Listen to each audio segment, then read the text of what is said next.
Hi, good evening. My name is David, and I'm running the penultimate in this series of Hearts of Wulin. Hearts of Wulin is a PBTA game by Lowell Francis about the lives and tribulations of some martial arts warriors in a fantasy China analog. We will be playing this evening. We've got the sort of inspiration in particular we're taking for this game is sort of the things like the Untamed, where you have kind of both the marriage of high-powered martial arts with interclan factional politics and stuff like that. This game is being run as part of the Gauntlet. The Gauntlet's an online role-playing club. You can find out more about us at gauntlet-rpg.com. Sorry, it took me a moment to remember the URL there, but it will be down in the text below anyway if you want to check that out. As well as arranging games like this, we also have some podcasts, monthly gaming zine, forums, other stuff you can check out. Links to all of that is in the link below. So do go there if you feel like seeing that. So as I said, this is the penultimate in the run of games. So if this is the first one you're watching, I would recommend going back and starting from the beginning. But I will ask my players to introduce themselves. We'll go in the tried and tested character keeper order. Puckett, if you'd like to introduce yourself and tell us a bit about the character that you will be playing this evening. Hey there, I'm Puckett. I go by he, well, I use he, him pronouns, I should say. I don't go by he, him pronouns, I just use them. And tonight I'll be playing Zhang Long, who is also occasionally called Young Zhang or Blind Zhang. He is a sorcerer who once was a pupil, along with Golden Soul scholar Shang, for Master, and give me one moment here, Lei Fang. And during a ritual gone horribly, horribly wrong, as Golden Soul scholar was attempting to gain more power, Lei Fang was killed, and I was blinded. And that, in one way, took my sight, and in another, opened my eyes to the danger that such things caused. And it has been my mission ever since to end the interference of demons on the earthly plane and ensure that all such sorcery is wiped out of the kingdom so that it is returned to human rule and human rule alone.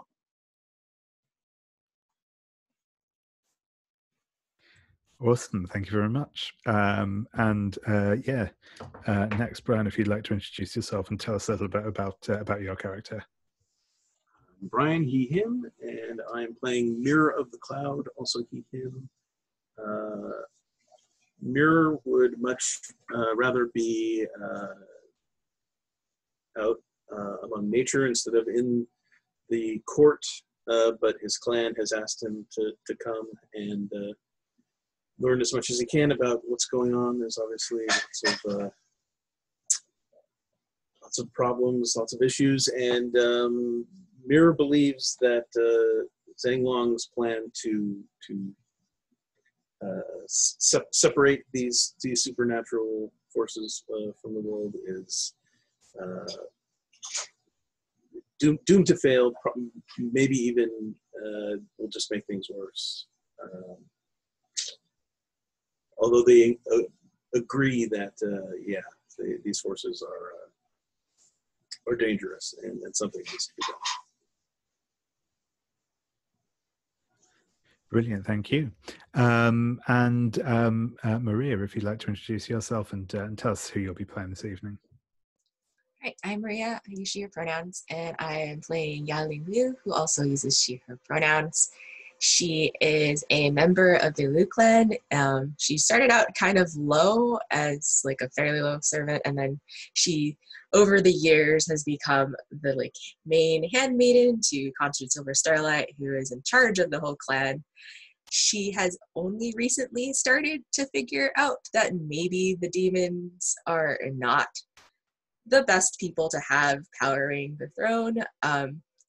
And her goal has sort of just been to, unlike Mirror of the Cloud, to be at court and to be like at the top of court if possible. And recently it turns out that maybe she has a way to do that might depend on doing some things to Zhang Long that perhaps other people might not approve of in the end. But we'll see what happens there. Brilliant, thank you very much. And last but not least, Lara, if you'd like to introduce yourself, and tell us a little bit about your character. Yeah, hi everyone. I'm Laura. I use she, her pronouns, and I am playing Lei Ning, also she, her pronouns. So yeah, Lei Ning is a lower to mid-ranking member in the Shang clan, and has a possibly unhealthy taste for dark powers. Is this a game? And sorry, where was I? Dark powers. But her teacher Zhang Long is hopefully going to steer her in the right direction. But we'll have to see where that goes.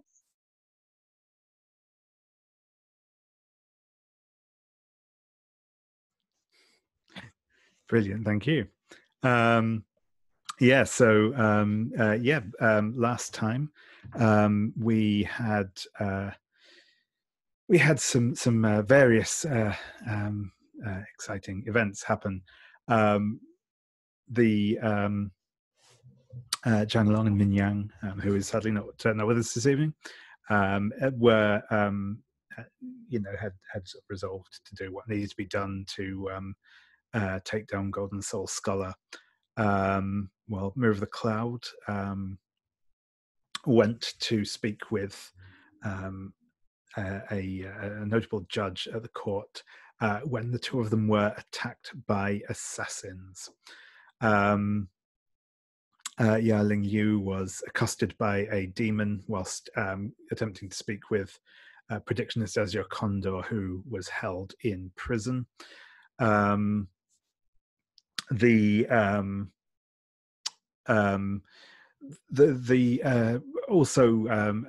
In the aftermath of the assassination attempt, Min Yang and Mirror of the Cloud were discussing moving against Golden Soul Scholar when they were overheard by Tian Ning, and Min Yang attempted to stop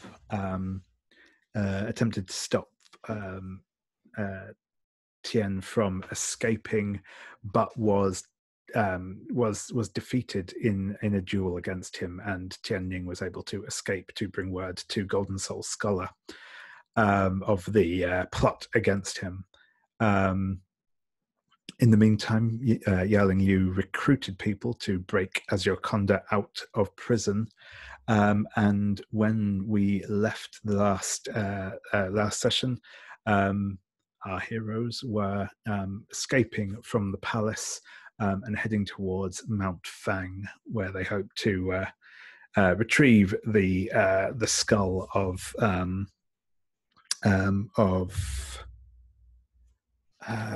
I have forgotten the monk's name, but the monk anyway, who was whose grave had been disturbed. And I think that is broadly where things were up to. Faithful Lotus, thank you.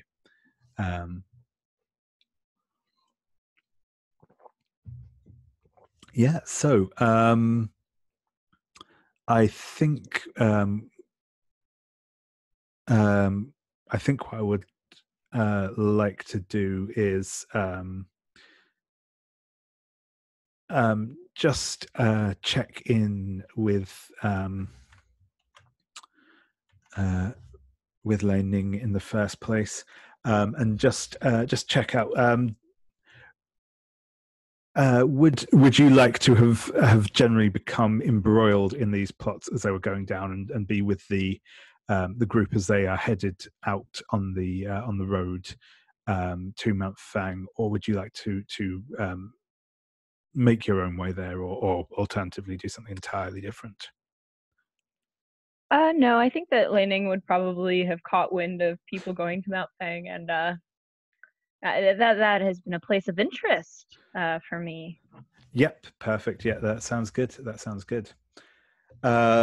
So I think we will. I'll cut to setting the first scene at the approach to Mount Fang, and then I will leave things up to you as to how you wish to approach this and what you might want to do. But yes, so as I say, you've been traveling for a little while to Mount Fang. It's probably a couple of days travel. The landscape is getting hillier as you approach. Mount Fang itself juts out of the ground. It's tall. It's a tall mountain, quite quite rocky, quite severe looking. As you get closer to it, the weather worsens, and when you actually reach the sort of proper foot of the mountain itself, the wind is up. The clouds are dark, almost black. There is a storm raging and lightning striking around the summit of the mountain. There is a winding path leading up the side of the mountain. It's got a kind of that precipice drop off to one side of it as it winds around the mountain towards the summit.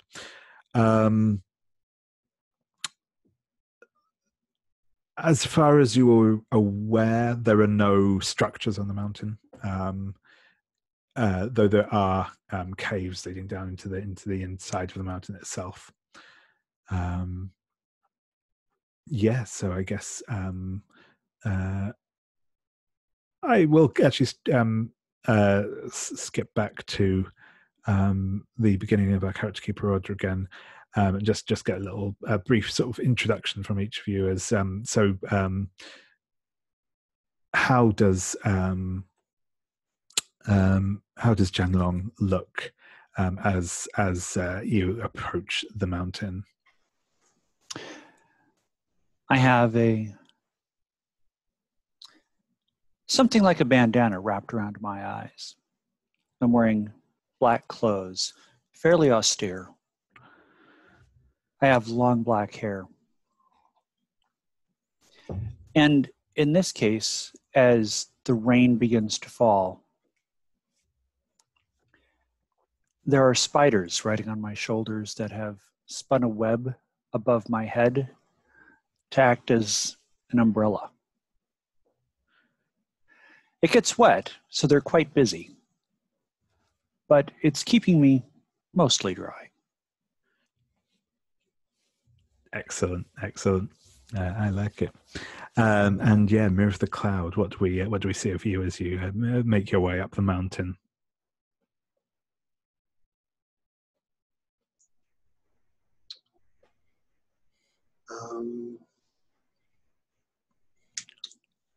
Nothing so dramatic, I don't think. I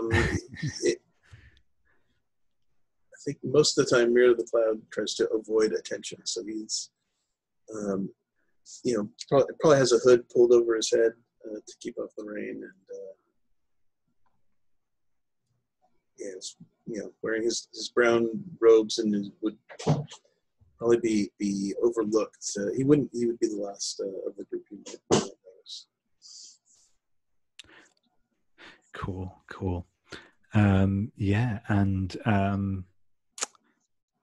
Yaling Liu, what do we see as you head up the mountain?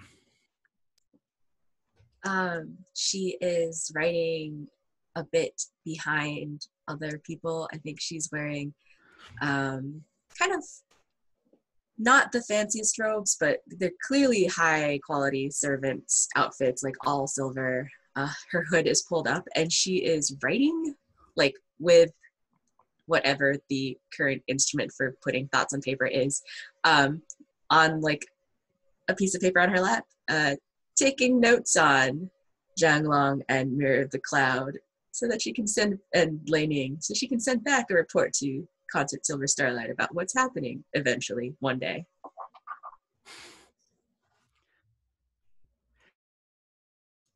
Nice. And yeah, finally,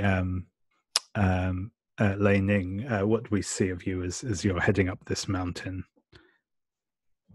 Yeah, I think that Lei Ning looks very intense, even though the wind is blowing, even though there is like rain pouring down. I think that not a hair is out of place on Lei Ning's head. She is looking very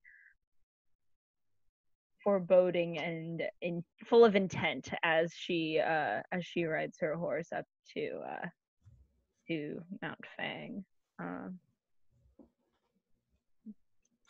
Awesome, thank you. Yeah, so as you head up the mountain, is there anything anyone particularly wants to do? As I say, you know there are caves like within the mountain itself. It is rumored, in fact, that there is a gate to hell in the very mountain itself. You know, a rumor that you're probably starting to give a little more credence to, given the purpose of your journey here.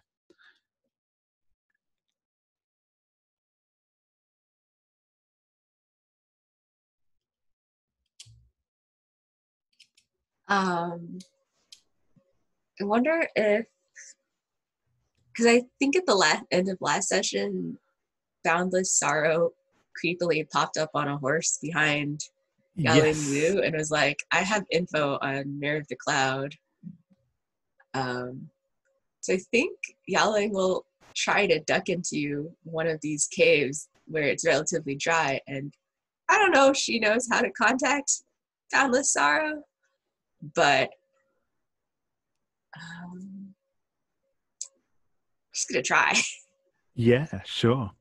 I think you get into one of these caves, and yeah, there is just a kind of there is a sort of one of those not like actual like magma or anything, but there is kind of a vent that like hot air is sort of venting out of, and there's that sort of sulfurous smell to it. And I think you're kind of you're sort of thinking about how to contact Boundless Sorrow when she will appear from behind you again, as she did on the horse, and say, "You've called for me again so soon, Yaling Liu." Yaling definitely like tried to hide her jump and like steps forward so she's farther away and turns around and says, well, you left on such a tantalizing note.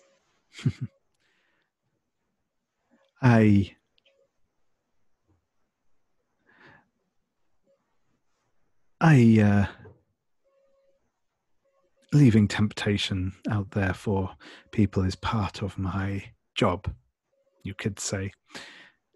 So, what can I do for you? What do you desire? It is my habit to know everything that I can about the people I travel to dangerous places with, and you made it seem as though you knew things about Mirror of the Cloud. I know some things about him, certainly. Whether I know anything that is of use to you, who is to say, but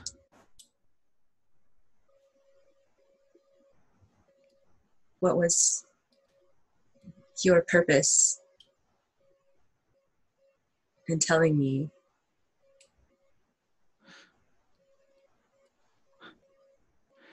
I sense that you have a desire for power. I can help people achieve their ambitions, and I enjoy having the powerful indebted to me. You are the second person who has offered me a way of achieving my ambitions. I think I'm going to study them. Yeah, certainly. With, do I have curiosity? With wood. Yeah. Oh no, where is the dice roller? Oh, sorry, I'll get a link to that. If you want to use a different dice roller or physical dice, that is also cool, but this is the roll for the party we have set up.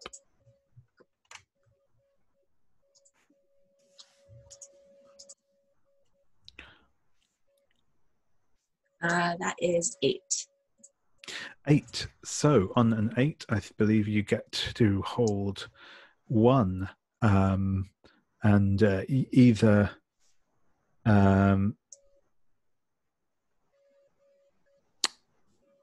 yes. So yeah, the as you study her,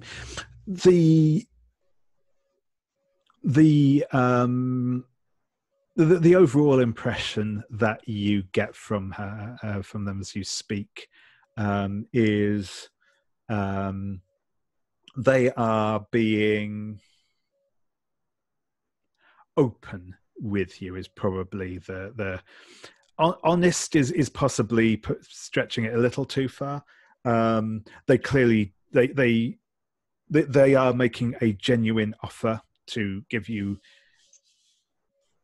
any assistance they can in return for their favors. You absolutely believe that they will do whatever they can to make sure that they get the better end of that deal. They are not entirely altruistic in their motivation, but their offer of assistance is genuine. If possibly, a sort of what's the word? Like a poison chalice or whatever, but it is a genuine offer of assistance. And yeah, you can ask one of the questions on the list, or add in a detail of your own if you wish with that hold. And also, you don't have to spend it straight away if you want to carry on the conversation first. Okay. I think I will ask. I guess I'll ask her first. Yeah. Or them first. Why you could meddle in the lives of so many of us at the palace? Why are you meddling with Mirror of the Cloud?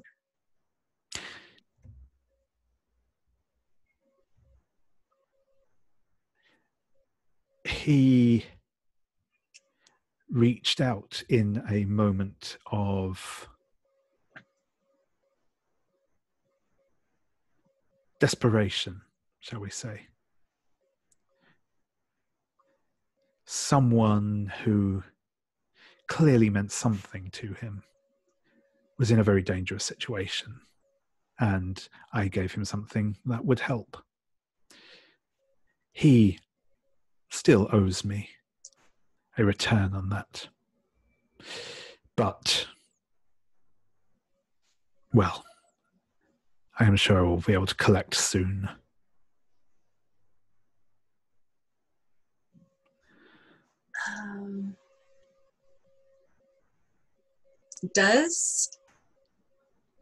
Hmm.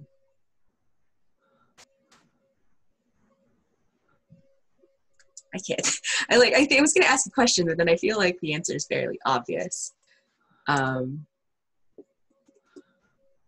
guess, what is Boundless Sorrow's motivation for collecting all of these debts from people, or making deals such that they get to collect later on? Their own personal power. They are interested in expanding their own power. They are a relatively like I'm trying to think of the right word to use without using the word power. They are a relatively sort of imposing demon, but they don't have much actual power within the hellish courts. They are, they have a reputation, but not any particular rank, and they clearly want power of their own. So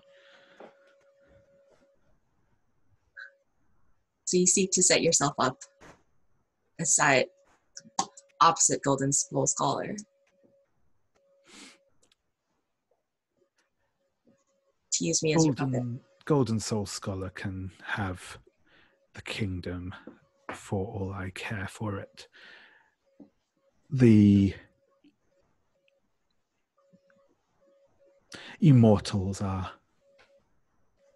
of interest and of profit to our kind, but the real power lies within the hells themselves. And that is what I want.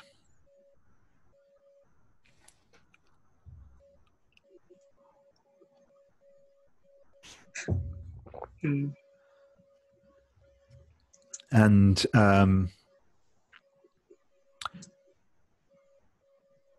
I think she will. So your journey, whether you know it or not, and I suspect you at least suspect, brings you on a collision course with one of the kings of hell.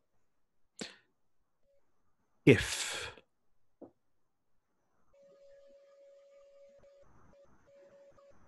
their rule were disrupted, I am sure I could turn that to my advantage.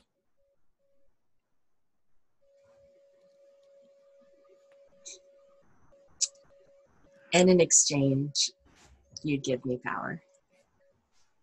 I could certainly help you take power. Power cannot be given if it is to be wielded with any authority. Given me much to think about.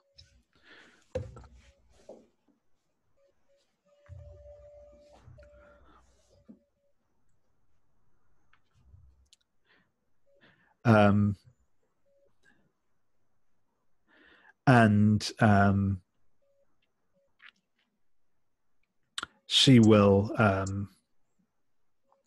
pass you a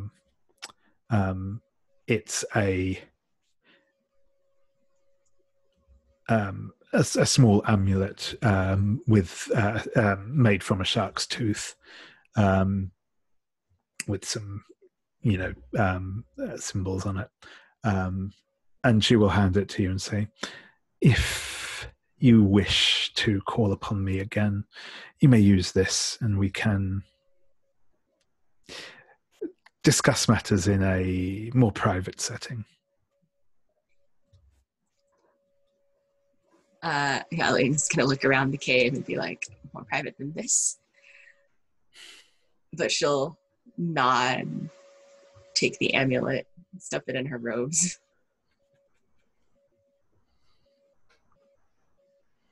probably back out of the cave.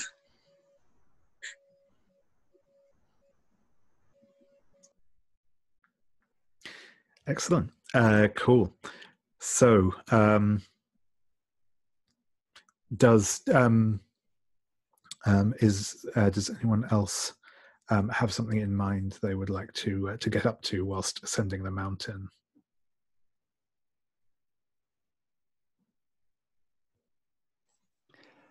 I'd kind of like to prepare my sealing spell.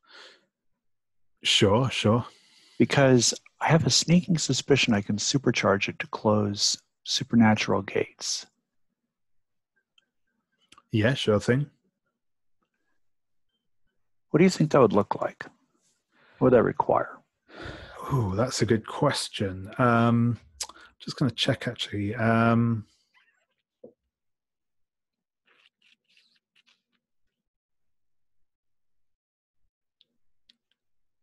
Because I know I've already gained scale a few times based on watching Golden Soul Scholar Shang and the tornado spirit of Faithful Lotus. Yeah, I think. So I'm just checking over some of these supernatural moves to see if any of those is appropriate for this.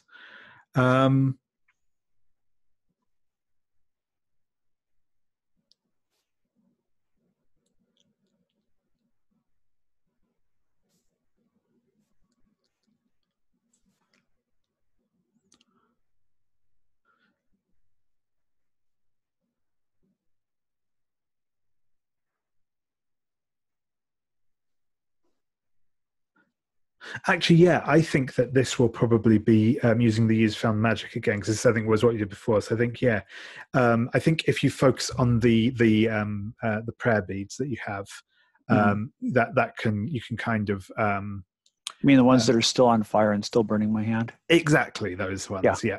Yep. And yeah, so and make the use found magic roll as ever. You get to choose which element you roll this with. Alrighty. I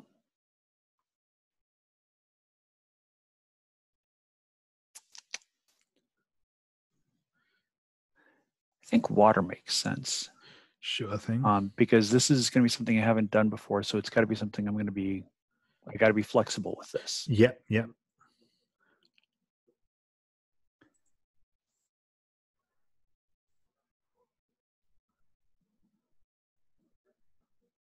That's a 10 plus 1 is an 11.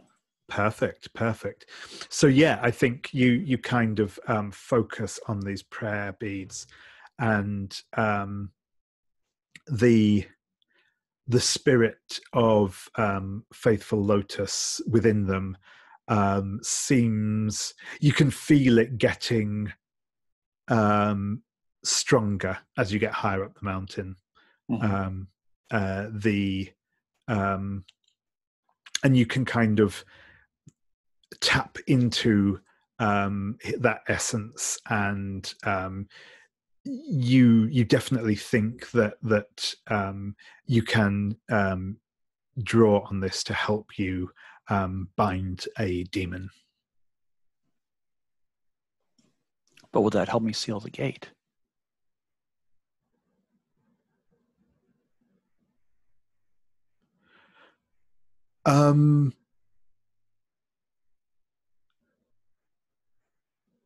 So I think I might have missed. I'm.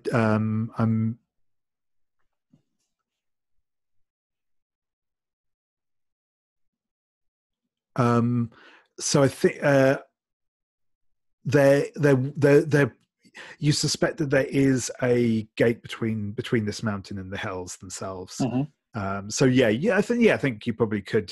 You probably could use this to seal that entrance. Okay. Awesome. Cool. That should be fun. Yeah.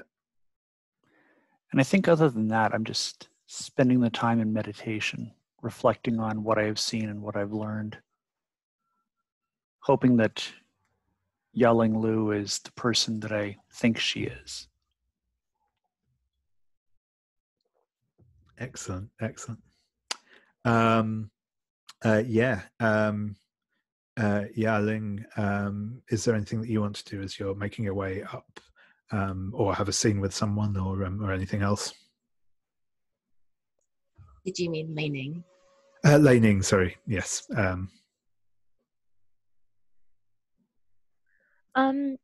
No, I think that Lei Ning is kind of just like tracing the walls of like the various like caverns that they're going in and out of, and kind of stopping. I think that she's also going to like start, sometimes maybe you'll see her picking up some of the pebbles, looking at them very closely, and then putting some in her pocket, and then throwing others off the side of the mountain occasionally.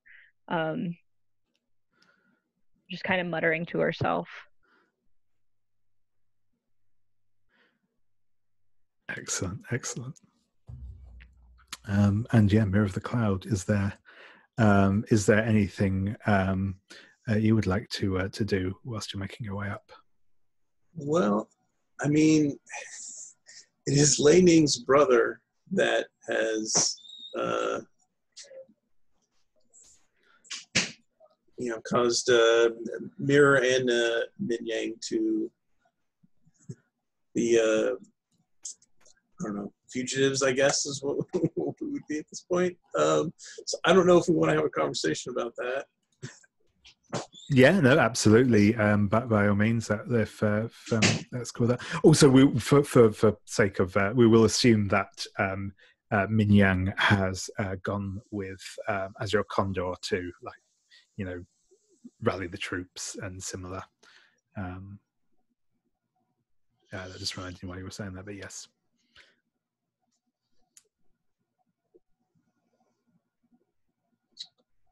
What's the brother's name? Tian, I think.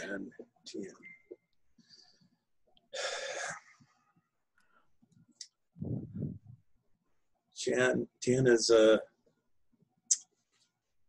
made things very difficult for me and Min Yang. It seems that you two have done just fine on your own, making things difficult for yourselves. I don't see why you have to bring Tian into this. He brought himself into it. We didn't go searching for him. We didn't go eavesdropping on him. Perhaps not, but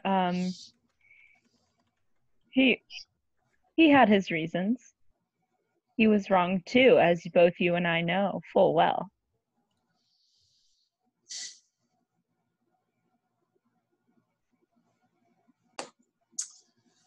Oof. I'm going to make an inner conflict roll. Yeah, that sounds right. That is direct. I mean, that is exactly why Mirror didn't do anything to try to stop him from getting away. Yeah. For a large part of it.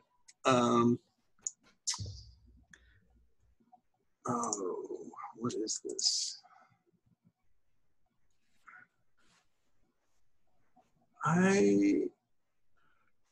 I'm gonna roll wood for patience.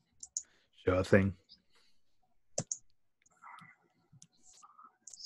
That's an 8. So let's either flee or my element.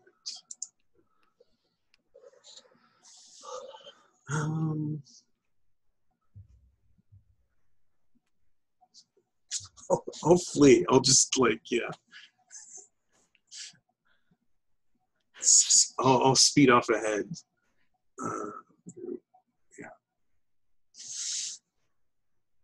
Excellent. Yes, run away.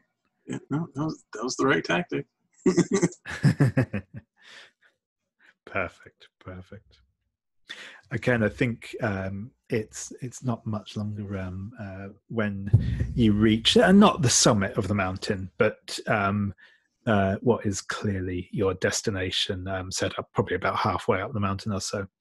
There is a large cavern entrance, but this isn't just like a cavern entrance. There's the entrance to this cavern has clearly been carved and sculpted to the stone. There are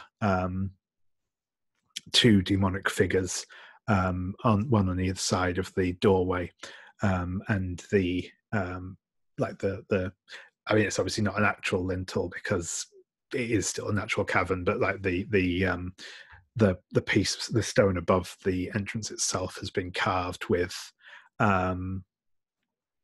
images of skulls and faces in torment and the like.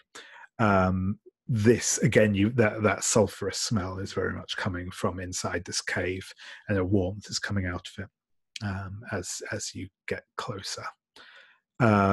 This is clearly a demonic dwelling of some kind, and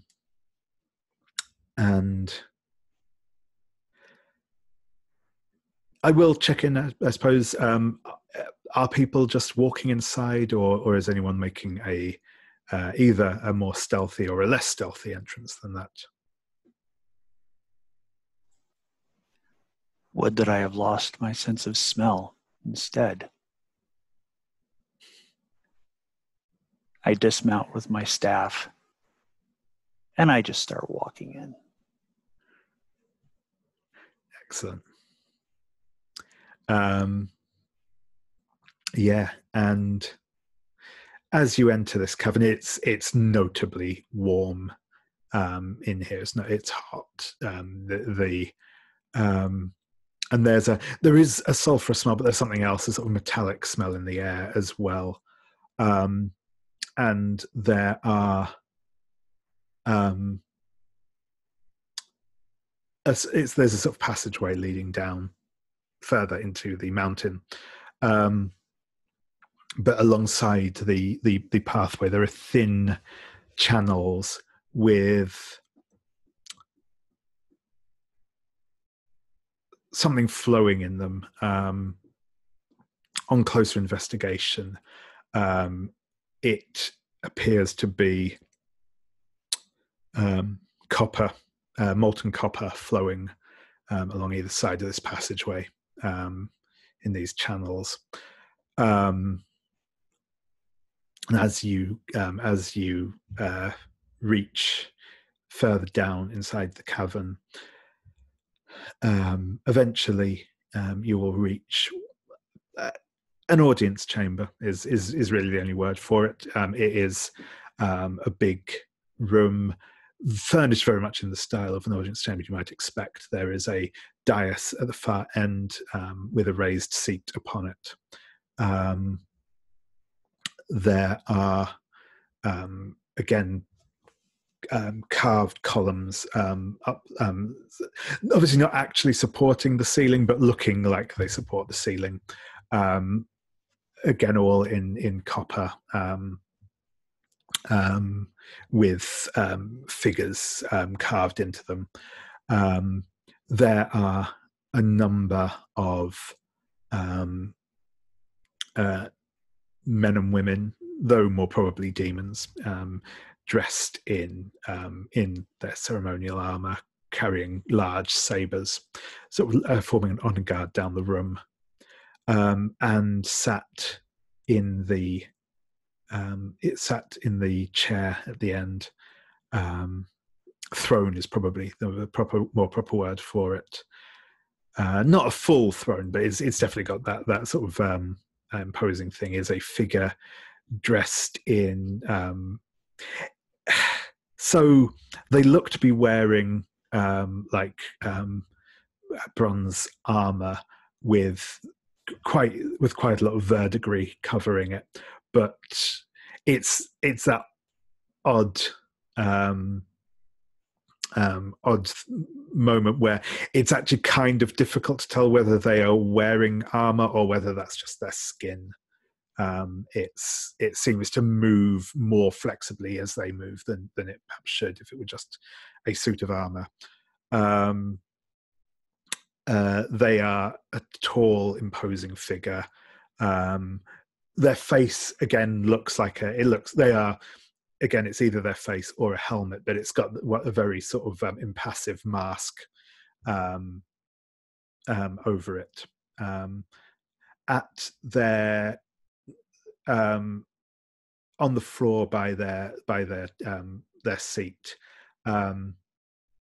you will see Duke Frozen Lake is knelt down. He has a copper chain around his neck, fastening him to the chair, and the figure in the chair will say, "Greetings, mortals. I am Brazen Promise, king of the hell of molten copper. You have entered my domain. I trust you do so with good reason. And if not, then you shall not leave this place. But please, I am not an unreasonable person. State your case and what brings you here, and I may yet let you live."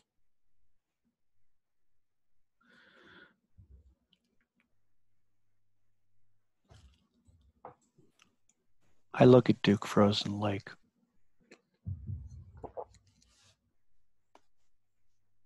Where is the skull?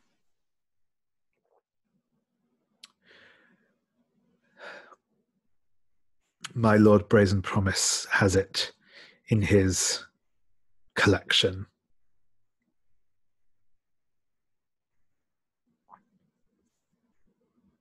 What a hollow, sad little thing you are now.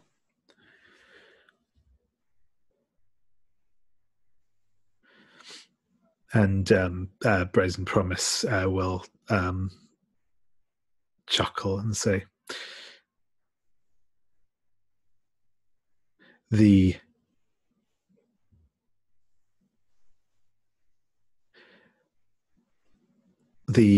ingrate who sits upon the throne thought to send a whelp of the frozen hells to deal with me. I decided to keep them as a pet, as well as the admittedly generous donation they brought to me.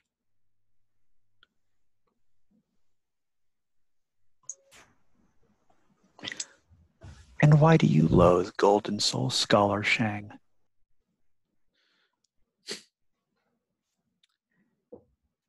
He thinks that to treat with us as equals, when we are no such thing.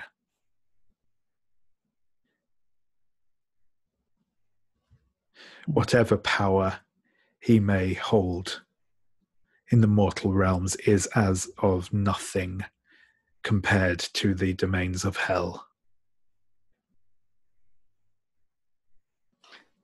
It's good that you made a pet of his envoy.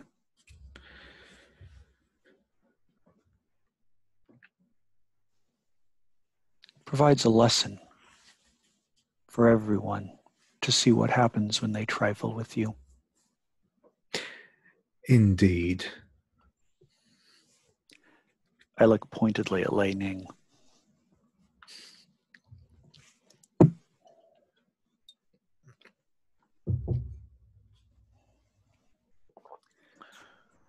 And that skull, what do you need with it?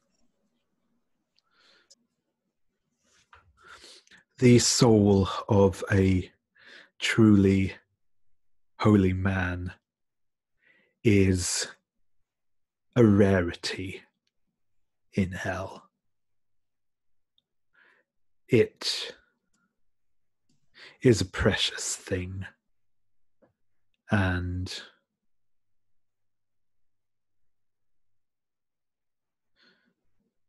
I may keep it or I may trade it for a favor with one of the other kings. I have not yet decided.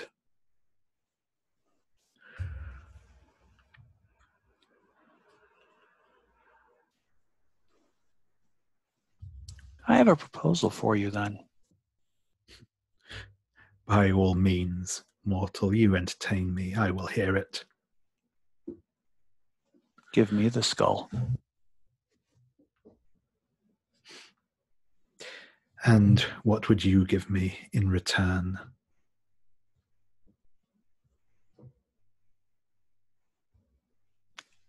How about Golden Soul Scholar Shang?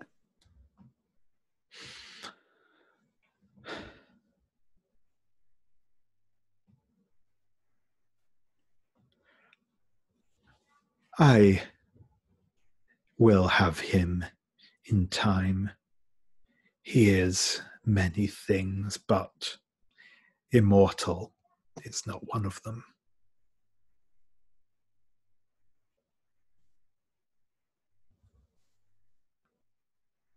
So what would you want for that skull?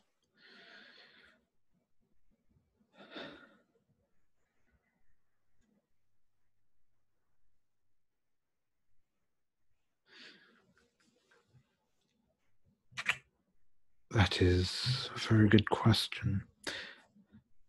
What could you give me? Your own soul is a little tarnished, I feel. It's much worse than tarnished. I am sure you shall be spending some time with us in all due course.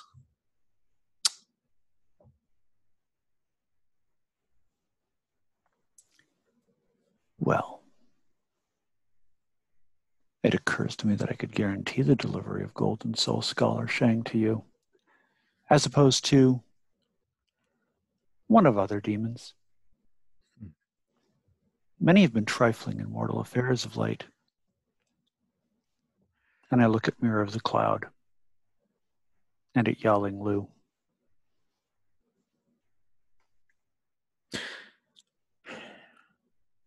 And I think at this point, I think that is a more tempting offer to him. So I will have you roll a Hearts and Minds. I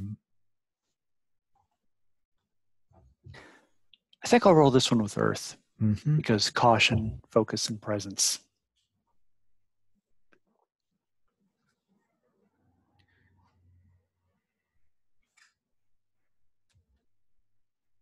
That is a horrible miss. That is a 4. Yeah. And I think with that, he will say, no, you have nothing to offer me, I fear. Well, that is not entirely true. I am sure I will take hours of fun, of enjoyment in tormenting you and your companions.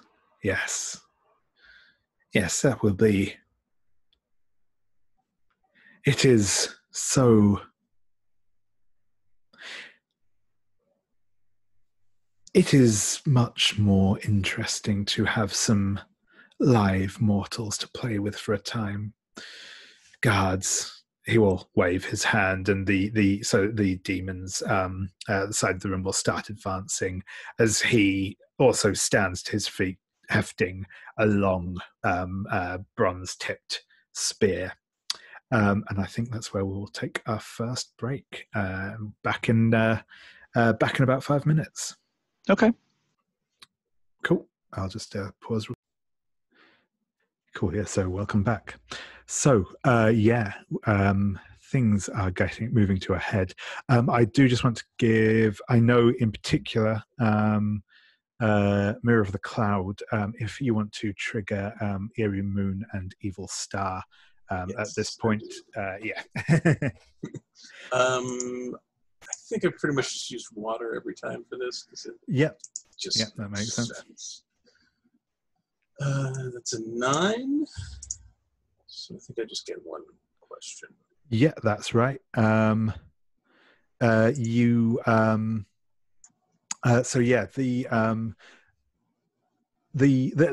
what I will give you for free is perhaps not anything all that surprising, but yeah, the place you are in, you are not actually in hell itself, but you are essentially in an antechamber to hell.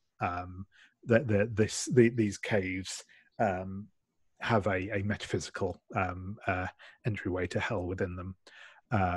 It's essentially brazen promises,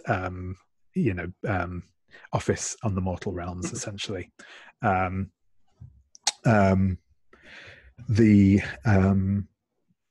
So yeah, that's kind of what you will just know instinctively from this, and because of that, the sort of spiritual connection to the hells is very strong here, or specifically to the hell of molten copper.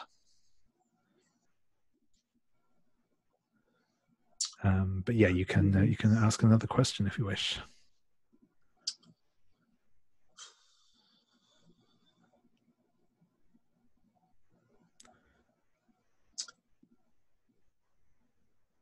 I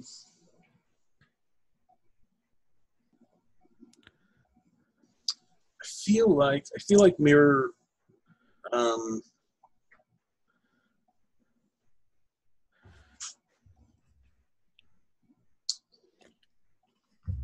feel like in a direct fight, we may be in trouble here, but maybe Mirror senses some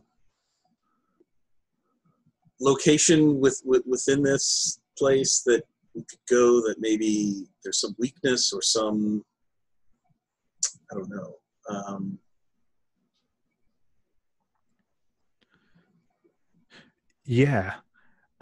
Somewhere we could go to even the fight a bit, or give ourselves a chance.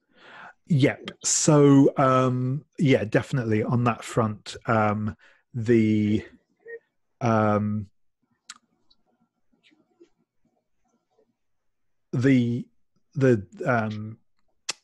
brazen promise is very strong, as you intuited, but they are not truly a physical creature of the mortal realm. The more you can separate them from their ties to their hell, the less powerful they will be on the mortal realm. The disrupting the flows of molten copper around the room especially would help, you reckon? Trying to engage them away from their throne, away from this room, outside on the face of the mountain, anything like that would be would weaken them, and would bring them more into a position you could at the very least probably escape them at that point, if not outright defeat. I mean, outright defeat them. They are an immortal demon. They can be disrupted. They can be banished. They cannot be killed. That you are aware of.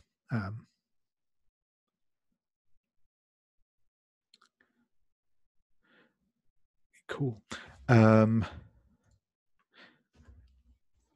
like to trigger Final Master.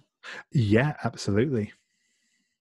My thinking is that if we can close the gate to hell, we sever pretty much everything in this room from any power that it has, at least any supernatural thing in this room. Yep. So my thought is I work to sever the gate and close it, while others distract Brazen Promise. Yeah. So the Brazen Promise doesn't quite know what's going on. Sure thing. Yeah, that sounds good. That sounds like a plan.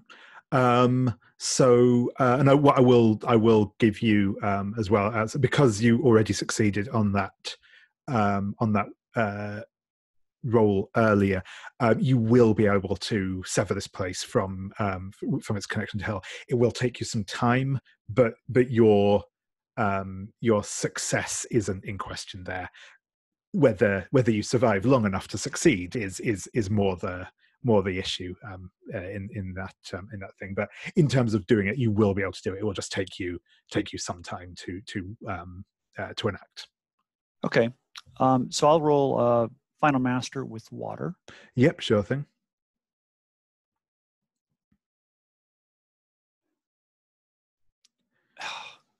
And that's a 5. Right. So does that have a specific? On a miss, you hold 1, but the tables are turned on you at some point. Sure thing. Yep, that's cool. I will keep that in mind. Yeah, excellent. And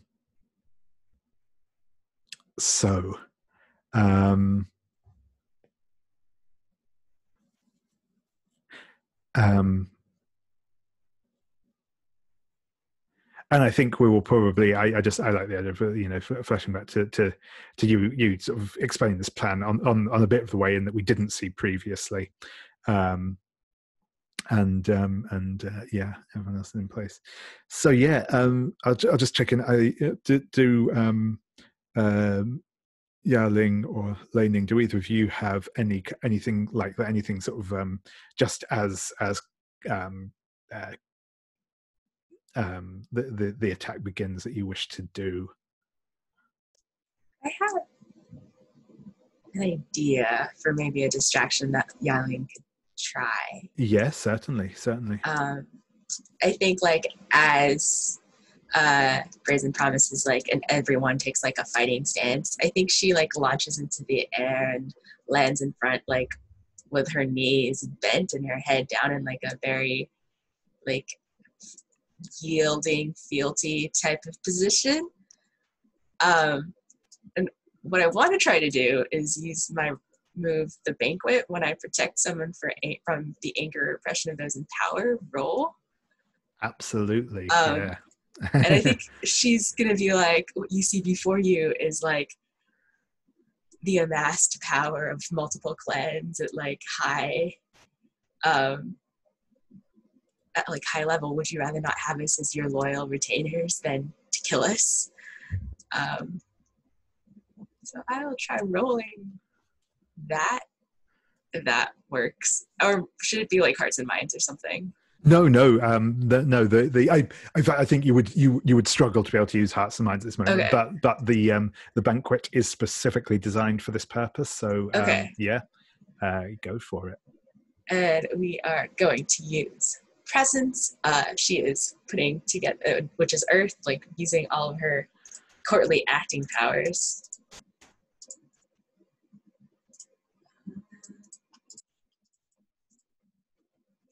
That is a 12. 12, nice. So I think you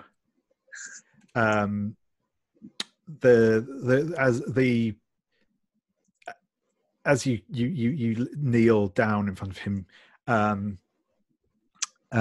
Brazen Promise will lower the tip of his spear to and will kind of place it against your throat, and then just put the tip of it under your chin to raise your face to him. And yeah, you get to choose one, either to take one influence to gain a loyal assistant or informant, or to cause their oppressor social embarrassment. Socially embarrassing and demon. I'll just take influence.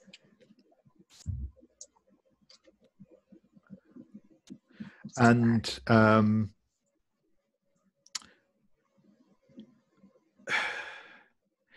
he will let out a sigh and say, perhaps I have been a little hasty. You seem a more civilized mortal. I suppose I will let you speak, but choose your words carefully. I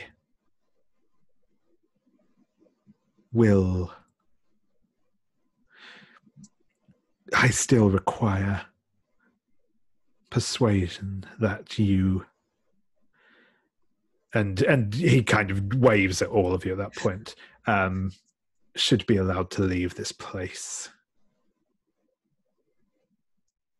I think maybe like Boundless Sorrow's amulet is like peeking out of Yaling's robe. And she says, well, if you want more power in the mortal realm, you need powerful mortals.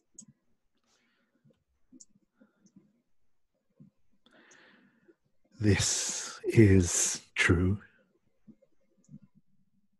And she's probably frantically looking out of the corner eye at Zhang Long, who is hopefully doing magic somewhere.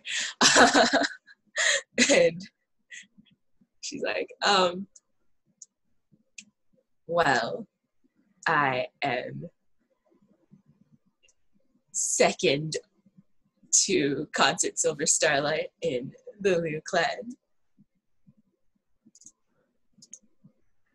If you desire more influence in the court, we can easily provide that for you. So, you are willing to swear fealty to me?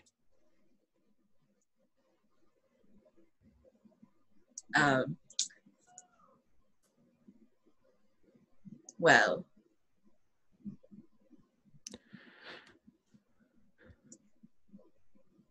I am kneeling.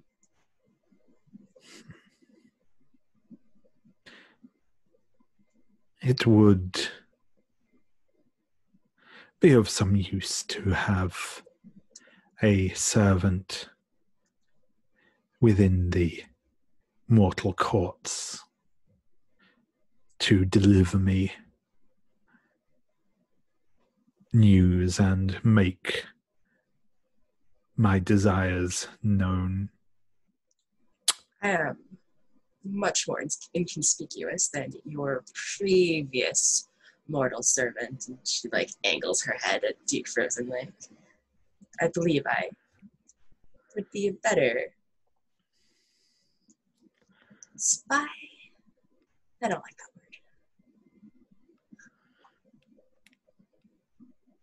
that word. And yeah, I think at this point you can make me a hearts and minds roll, as I think you are starting to sell him on this idea.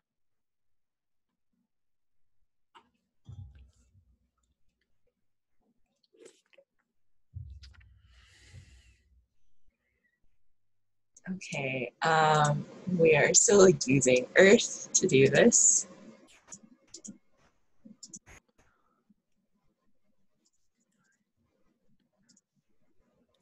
That is 10. Nice. And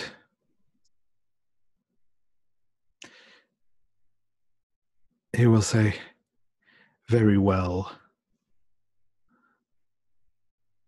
I will accept your oath of fealty. And he kind of, waves towards the guards again and says, prepare the necessary arrangements. And he goes back and takes a seat in his throne and beckons you forward.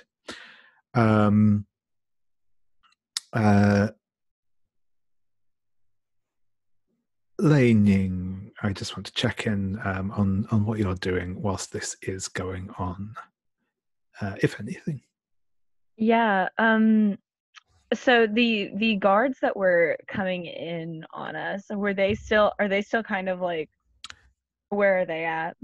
There are still a few of the guards are sort of in a loose ring around you. Essentially, they are, as I said, they're all kind of quite big. They're in heavy armor with big sabers, and they are, like I said, they're in a loose ring around you. A couple of them have gone to start fetching things in, and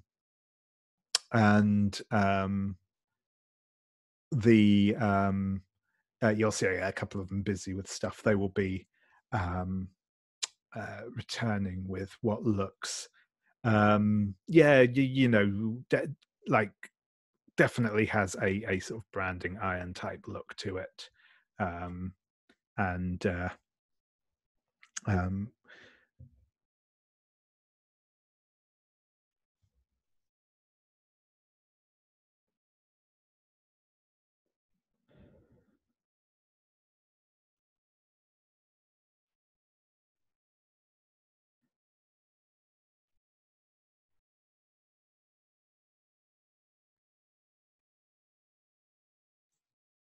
Did David lock up? oh no, sorry.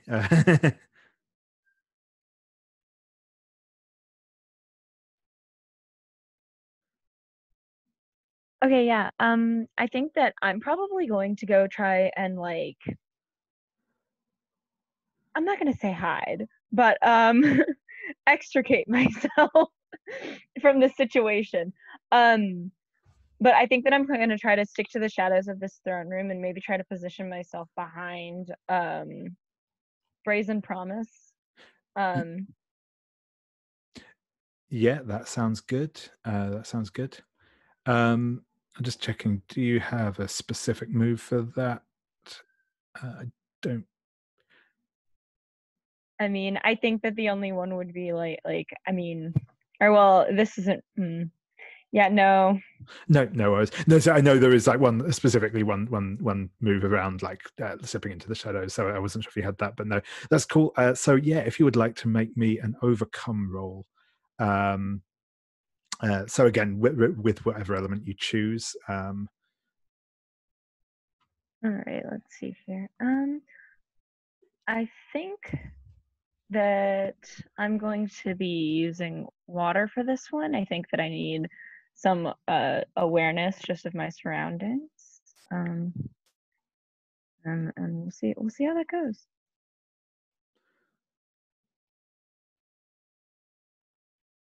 So that's a 9. 9. Excellent. Yeah.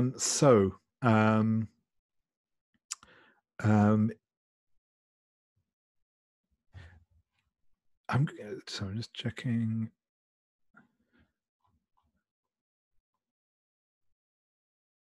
No, you don't. Cool. So,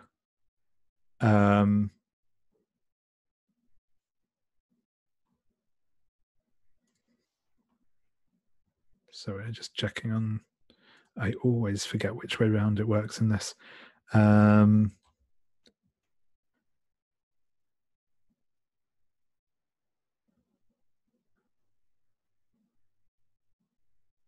Yeah, no, that's what I thought. No worries. So yeah, on a 79, there is a complication. So yes, and I think that will be the complication that I'll give you. You are able to slip away. The guards don't particularly notice. These demons are not bred for their sharp wits, very much for their ability to look menacing with a big sword. And as they're things they don't notice you slip around, and Brazen Promise does not notice as you sort of slip into the shadows behind his throne.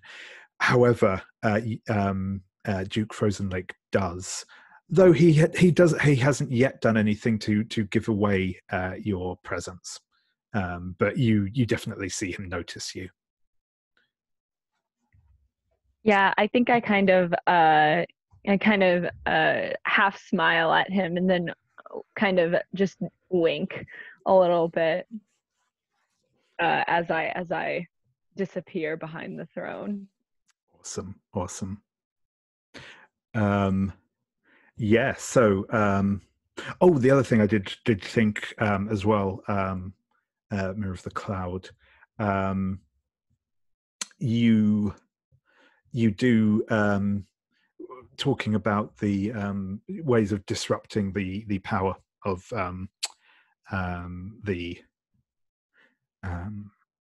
Brazen Promise in here.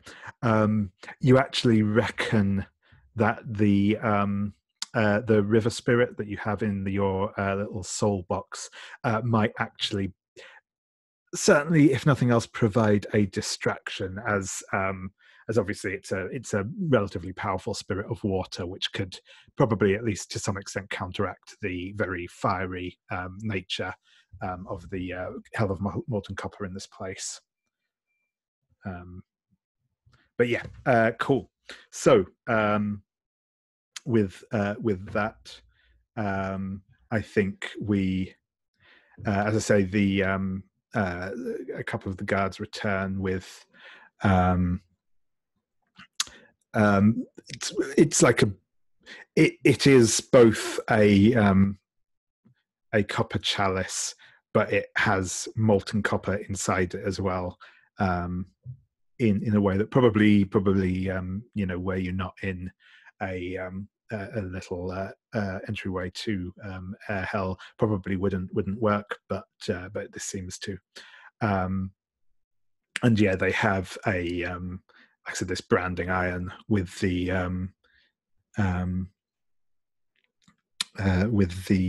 sort of the sigil of Brazen Promise on it, which they're heating up in the stream of copper that flows around the room. And Brazen Promise is down.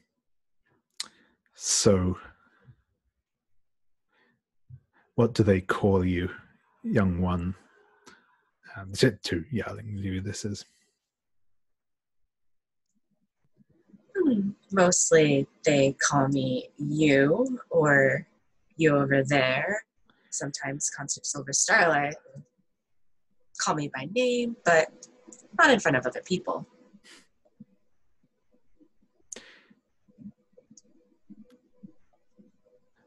Well,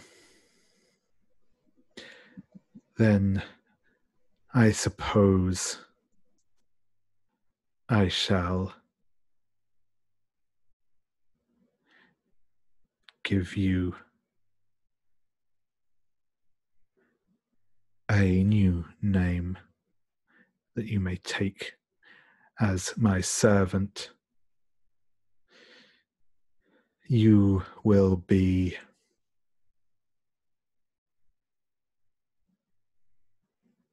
Honest Coin, I think.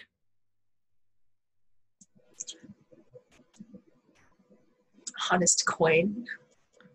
Yes. I suppose if in my past life I never had much coin, it would make sense for me to become one. Very well. And yeah, he will nod and say, hold out your hand, Honest Coin, and swear your fealty to me.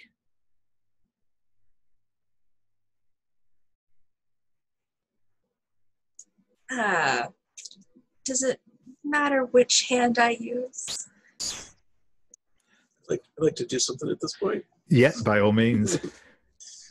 I think Yaling has bought us as much time as possible so far. I think during that time, Mirror of the Cloud was kind of slowly pacing in the background, and now it's revealed that he was actually like attaching chain to a few key support points this various copper works that he's gonna at least try to now,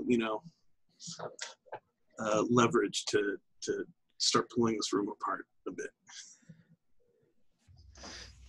Yeah, sure thing. I think that this is probably going to be a this is probably going to be another overcome, actually. I think. Sorry, I suppose I will. Is this something is this something more you want to do to kind of disrupt the room itself in general, or do you wish to try and like bring these pillars down on the guards? It's not necessary. It's more to disrupt the room and the power base of this guy than attack the guards. No, that's fine. That is fine. So hopefully, like if the stream of molten copper can get is now flowing out of whatever path it's supposed to, and the various. But by all means, that's the idea. No, by all means, that is fine. I think that will be an overcome roll, and as ever, roll with whichever element you feel appropriate. Yeah, I mean, this is my technique. This is wood.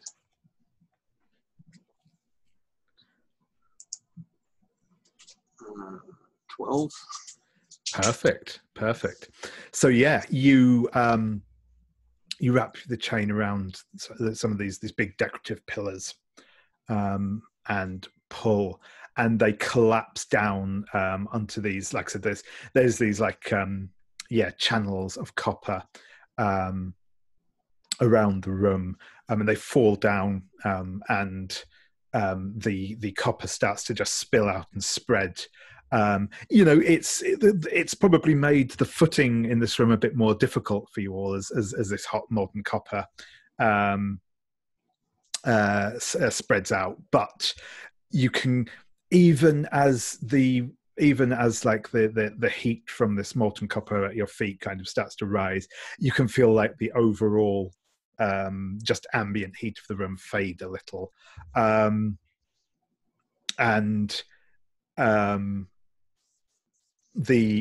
Brazen Promise his head will immediately snap around, as he will say, "What is the meaning of this? How dare you disrupt the sanctity of my private domain?" And he will leap to his feet. And I think actually at this point, I don't think he even picks back up his spear. I think he just has this glowing white hot branding iron in his hand, as he pushes Yaling Liu to sort of one side, and starts to and sort of leaps towards Mirror of the Cloud. Lei Ning, do you wish to act at this point? I'm going to pick up the spear. And I am going to, as this was all happening, I was kind of placing the rocks that I'd been picking up along the way in a circle around the throne. And now I am standing on the throne with the spear, and I am saying, "You mean my domain." And I don't know how, I saw that is it possible for me to use magic items or say that something is magic, or no? Yes, this absolutely sounds like a use of use found magic. Cool.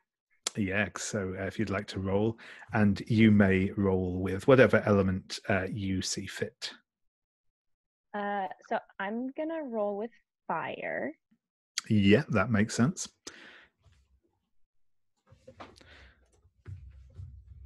That's a wait 6, 7, 8, 9. That's a 9. 9. Excellent. So I'll spend a bond to bump that to 10. Yeah, sure. Your action definitely helped out, so I can see that working. Perfect. So yeah, that is a 10. So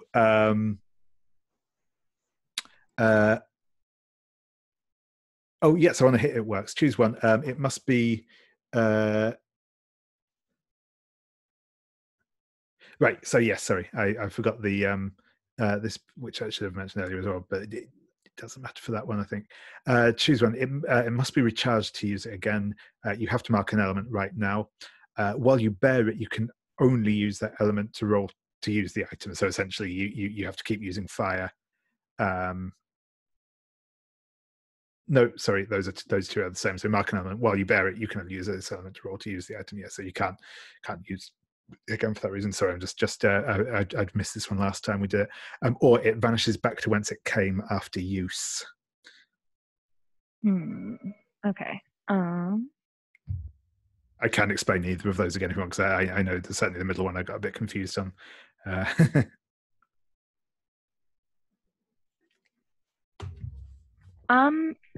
I think that it makes sense that when I bear it, I can only use that element to roll. Yep, sure thing. That is cool. And yeah, perfect. And yes, you do, and you do need to mark your fire now as well.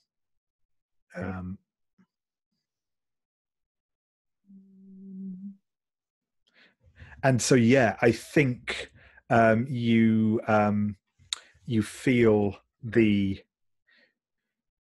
as you take the throne and lift the spear, you feel your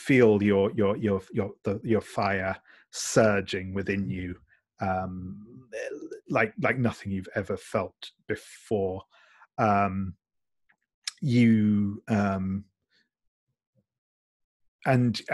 just for a moment, you feel, you can like feel all of the copper flowing around this room. You can feel you just have like a perfect, like, you can feel everything in this room. You know exactly where everyone is. You just, and but like I said, as powerful as you feel, it is also an overwhelming feeling.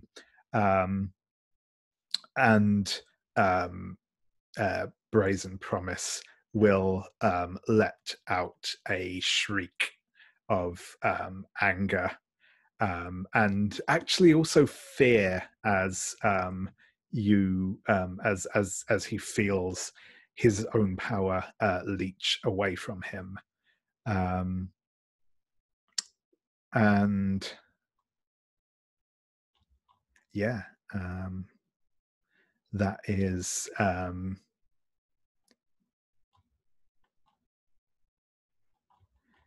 I think at this point, Zhang Long, you are nearing the completion of your invocation when Lei Ning seizes control.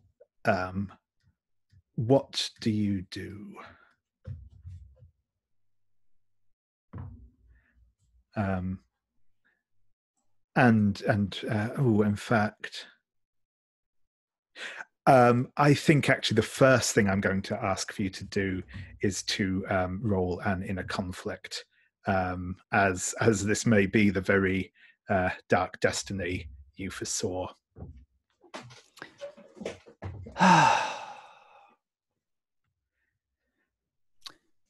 Inner conflict. All right.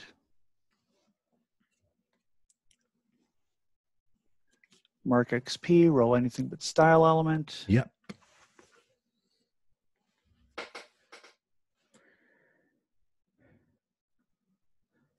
Well, got to mark wood. Sure thing. Yep. I was going to say I don't see the fleeing being an option for you. Well, I mean, it could be an option. I do not see it being an option that your character would take. And 2d6. Oh, sorry, I thought you'd rolled, and that was that you got the mark element of flee. But yeah, sorry, go ahead and roll. Oh, I have to. That's right. I don't mark the element yet. I roll. Oh, that's right. It's if you is it on the 7 to 9 you have to mark an element. That's right. Yeah. Okay. So let's see. Or flee, but yeah. I said I don't see Zhang Long fleeing from this conflict. That is a 7. A 7. So yeah, as I say, Yep, I will mark it. Yep, sure thing. In the parlance of our times, mark it, dude.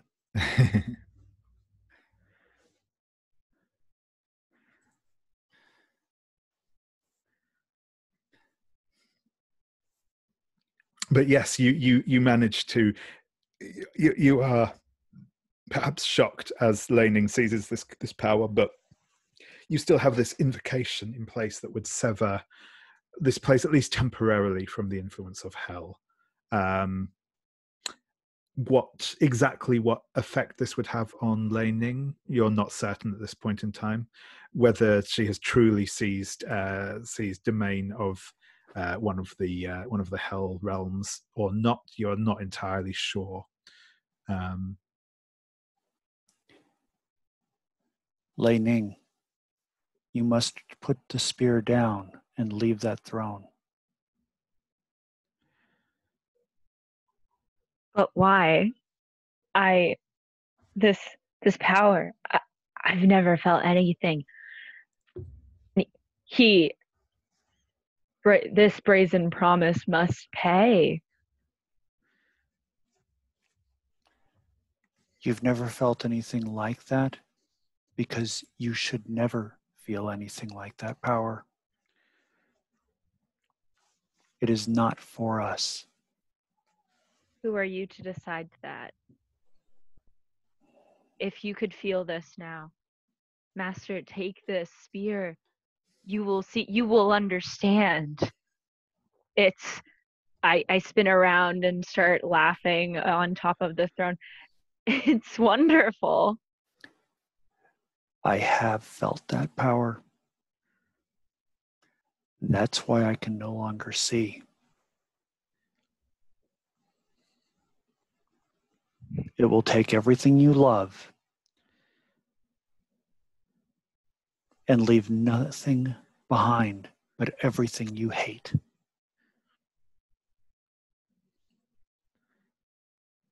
That's how one becomes a demon, such as Brazen Promise.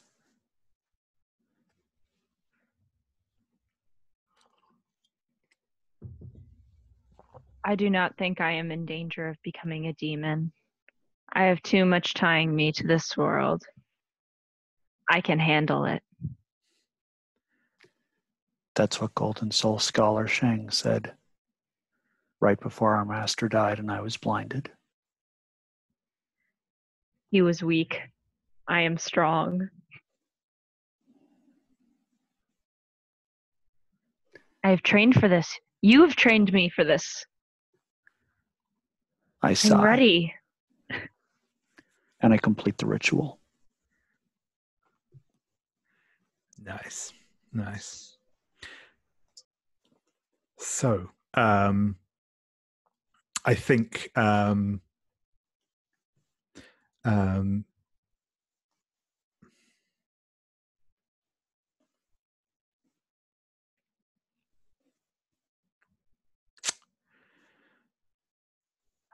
actually, I think that this is probably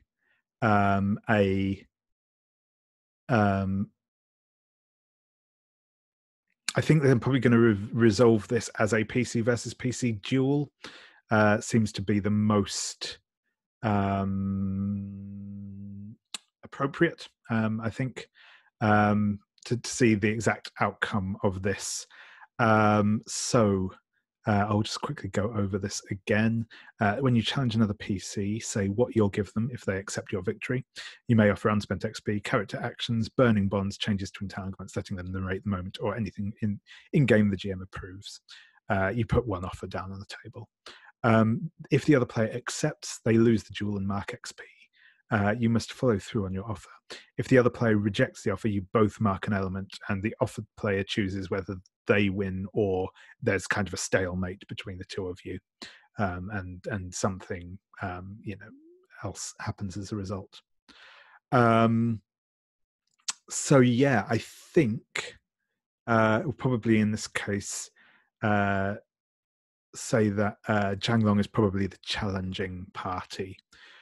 So, and I think just to kind of get the stakes in mind here, I think if I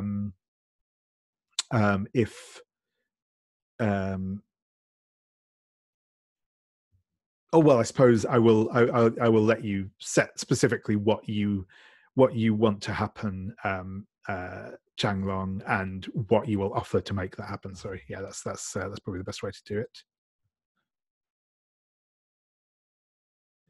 And what are my options for offering things again? So largely it's kind of you can offer unspent XP, character actions, as in you will do a thing, or a thing does happen. You can burn bonds, you can change entanglements, or you just literally just give them the opportunity to narrate how it turns out, but still obviously within the bounds of what you are stipulating, what stakes you have asked for, but they get to kind of say how that comes about in the fiction. So yeah, you can offer any of those. And I mean, for example, one thing you could offer is that what you might want, what sort of going on the basis of what's been established as being sort of the motivations here. It might be, for instance, that you say that if you win, then you break the link between Lei Ning and the Hell of Molten Copper, but you might offer, for instance, that they still get to keep the spear or something like that.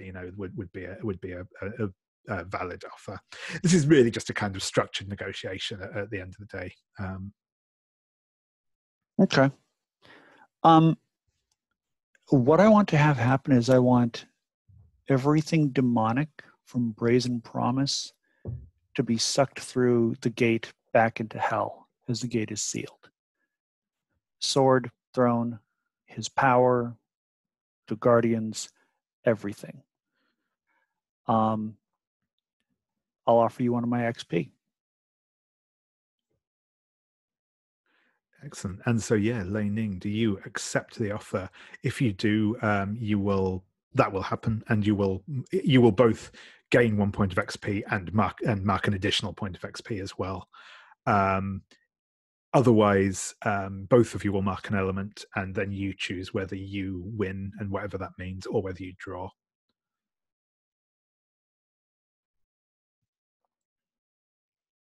No, I'll accept that. It's reasonable. All right, so I go from 3 XP down to 2.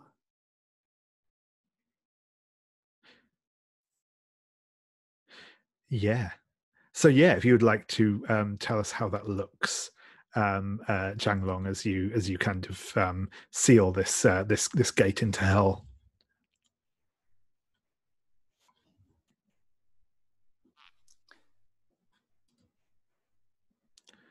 I start spinning,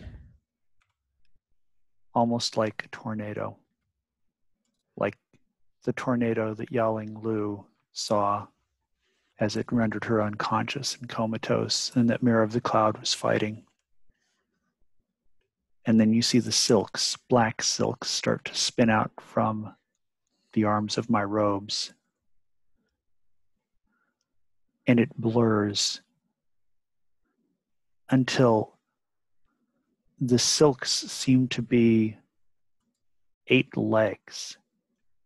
And I'm hovering in the air with these silks around me flying outward. And it looks like I'm turning into a giant spider. And I start spraying silk at the gate. And the demonic guards begin to scream as they feel their power being severed, and they begin to crumble into little bits of copper until the gate is finally covered completely with silk.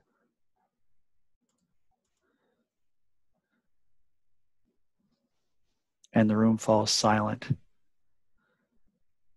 as you can actually see my human form slowly coming to a halt. And the silks from my robes start to retreat into my sleeves.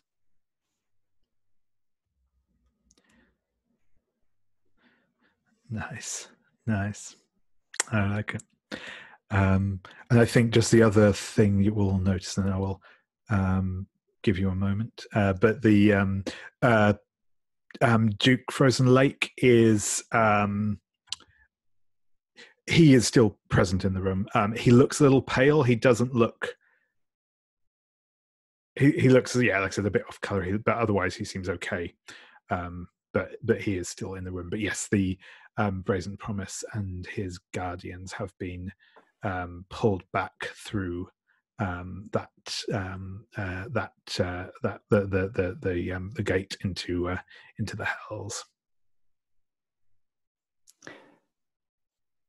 Is the skull of Faithful Lotus still in the room?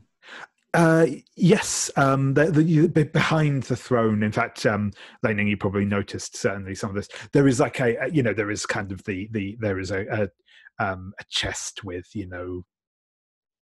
gold and artifacts and various bits and pieces in it, and nestled in the center of it is a wooden box lined with silk with a human skull sat in it. I'll retrieve the skull. I'll put it on the ground and put the prayer beads on top of it. Yeah, and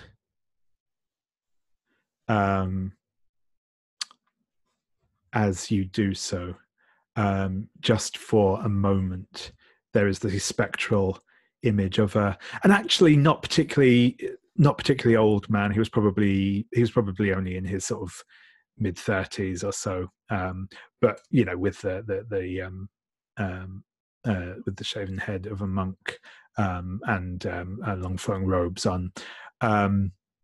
A figure will appear briefly. He will not say anything, but he will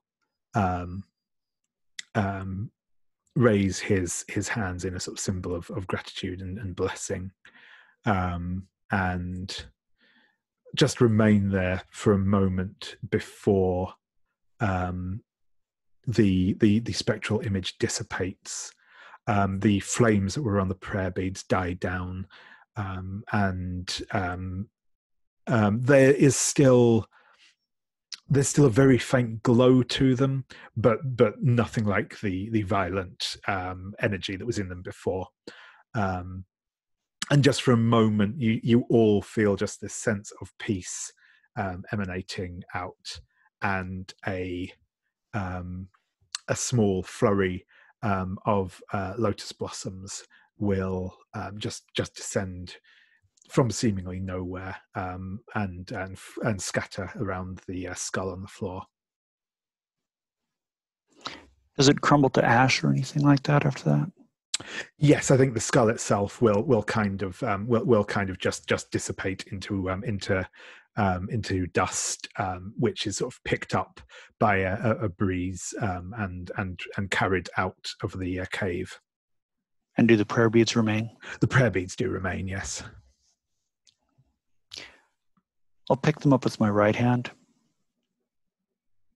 because if anybody looks, they'll notice that my left hand is now withered and blackened, having released the prayer beads, and is, as anyone can see, useless. It will not be able to do anything ever again. And I turn my head to Duke Frozen Lake and say, "Come along now. I have use of you.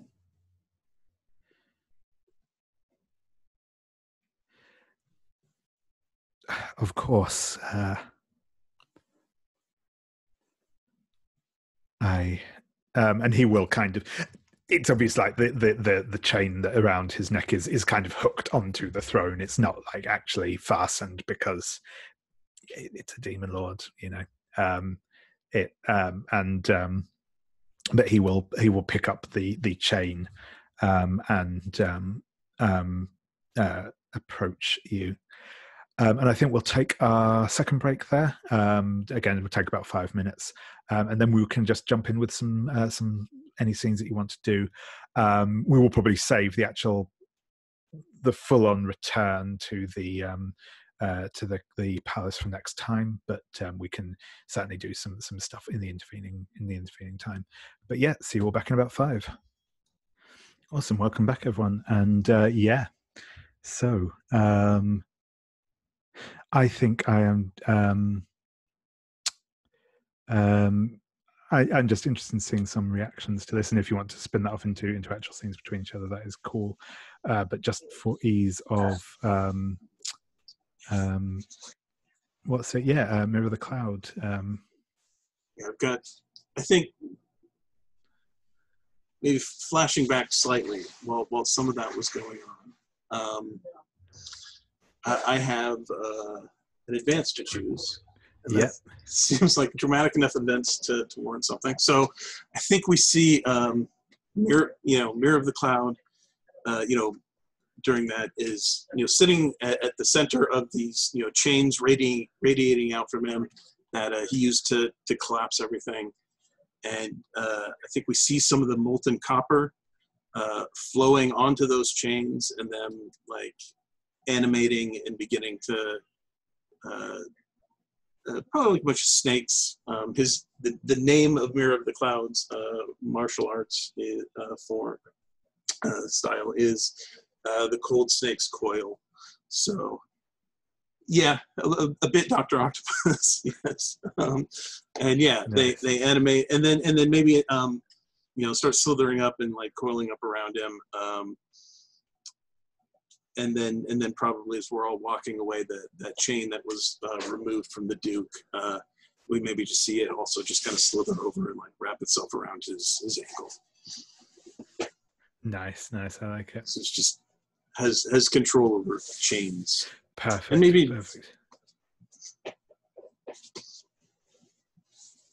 Oh, okay. Yeah, if the chain is still on his neck, that's fine. But there were probably other chains other than the ones that Mirror of the Cloud used that were around the throne. Absolutely. Yeah, perfect. I like it. Yeah, and Yaling Liu. How's the words? How do you react to what has just happened? Yeah, I think it's also like slightly a flashback when Lei Ning was doing her like power happy dance on the throne. I think like Yaling from where she'd been thrown by Brazen Promise was like, you could see her reaching for one of the many rocks, maybe. And like it seems clear that if something had gone wrong and the gate had not been sealed and Lei Ning kept being power hungry, Yaling would have tried to knock her out, but that didn't happen. So now we just see Yaling kind of walking. Like, I don't know if we're on our way back or just like sort of milling, but she's like in the background and she's like playing with the amulet from Boundless Sorrow. Kind of has like a questioning look on her face. Excellent. Yeah, and Lei Ning, what's your reaction to this, having this moment of absolute power and then having it taken from you? Sorry, trying to find the unmute. Yeah. Yeah. So I think that I was probably trying to stop the closing of the gate, but clearly didn't work. So I think that it was probably a very jarring experience. I think that there probably were some physical ramifications. I think that at one point I had a lovely face. I don't know that that can be said about my face anymore. You know, it is. I think that it's probably got some pretty severe burns on the left side of my face, and it goes all the way down to about my neck. And I think I'm kind of just like crumbled on the floor, just kind of like shaking my head, looking at my rocks, and maybe throwing them around a little bit, screaming in frustration. That is fair. That is fair. Awesome. So yeah, I am going to. Does anyone wish to have a scene with any of the other characters or all of the other characters, depending, as you make your way back down from the mountain, or as you leave this particular cave? Anyway, maybe you will travel further up the mountain, but you know, whatever your next plans are.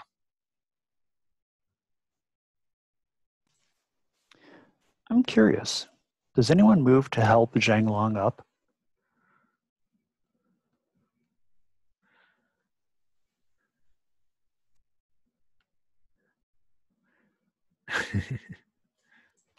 I'm going to take that as a no. There are a lot of people who need help up. We have to prioritize. I mean, we see you struggling to get up. To stand up, yeah.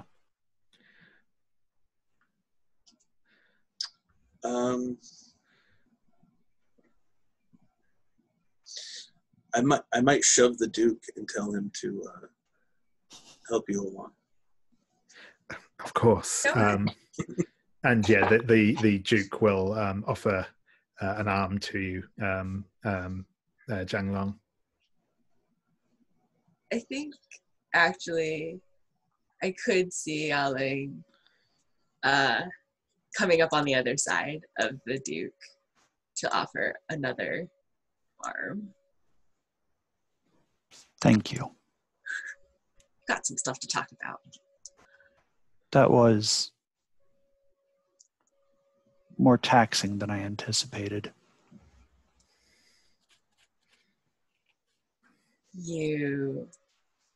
I'm glad that it worked out.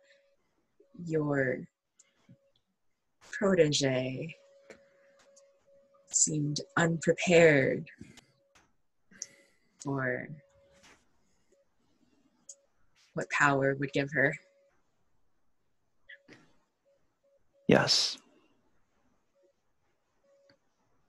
I have tried to caution her. Clearly, my tutelage has had less of an effect than I hoped. How would one prepare one student for such a fate? I can hardly imagine that you would have expected her to be the one to pick up the power of hell.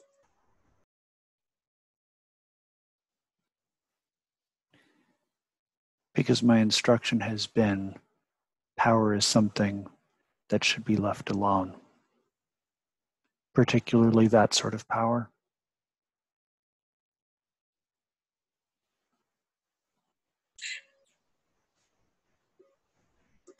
Will you see to her now that she is?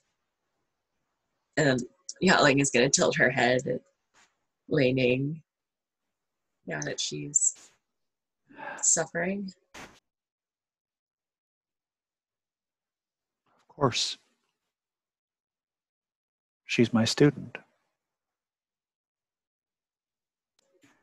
Today she learned a particularly painful lesson. But will she see it that way? Or will she turn against you?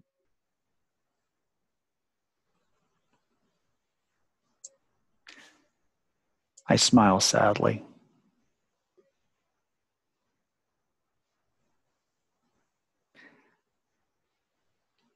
Are you beginning to understand why humans should have no business trafficking with such power?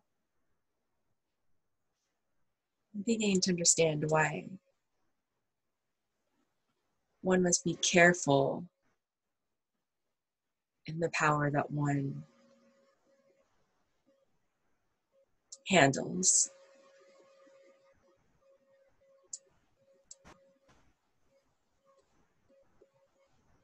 She was very confident. Overly so. And they feel that one cannot be confident when one deals with the powers of hell. It takes a certain servant's point of view to understand how power works. If you truly believe that, do take a closer look at Duke Frozen Lake and see how he fared. Well, he wasn't a servant, was he? He was a servant of Golden Skull Scholar Shang. But he was a duke. He still had power of his own.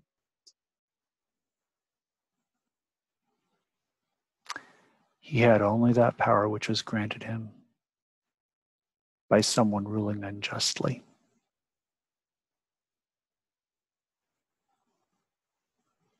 Remember that. Keep that wisdom close. When one rules unjustly, one brings about their own downfall. I think Yaling will pat the arm that she has in a kind of sarcastic way. Just be like, well, with you as my advisor for however long you will be my advisor, I suppose I will have no option but to remember it. Fear not, young Yaling. It won't be long.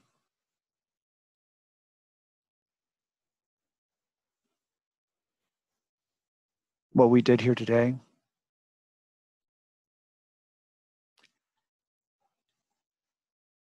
I imagine Golden Skull Scholar Shang is already feeling the effects.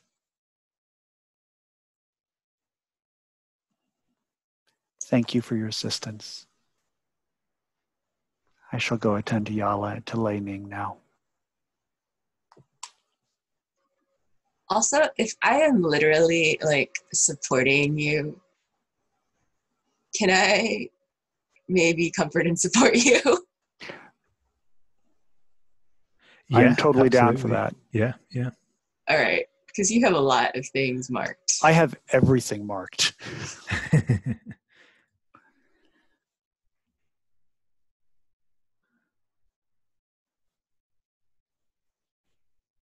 Okay, so comfort and support. We'll just use metal. Sure thing.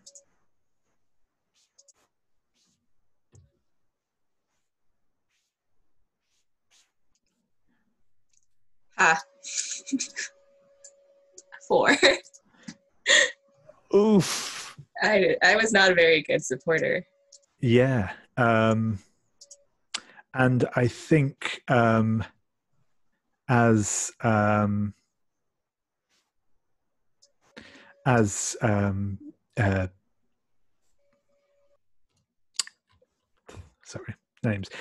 Long goes to speak with Lei Ning, I think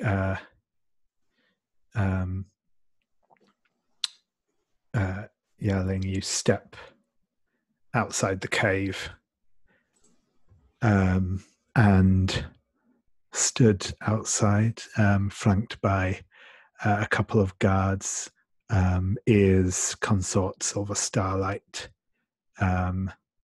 She has a long glaive over her shoulder. Is dressed in a light suit of armor rather than her usual courtly garb.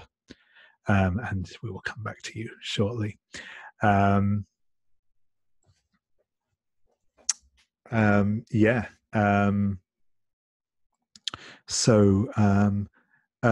the Cloud, I just want to check in with you. Is there anything else you want to do at the moment whilst all this is going on?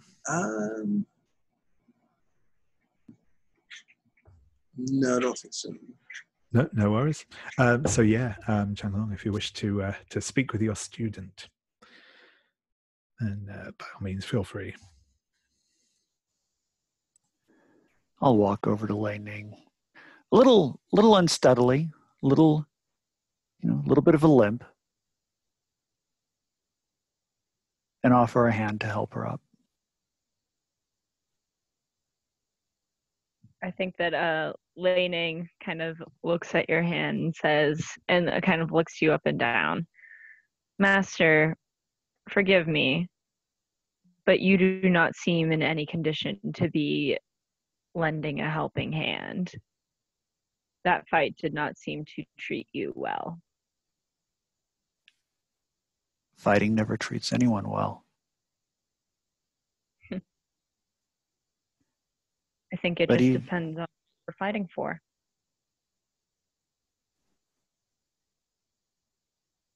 I was fighting for you.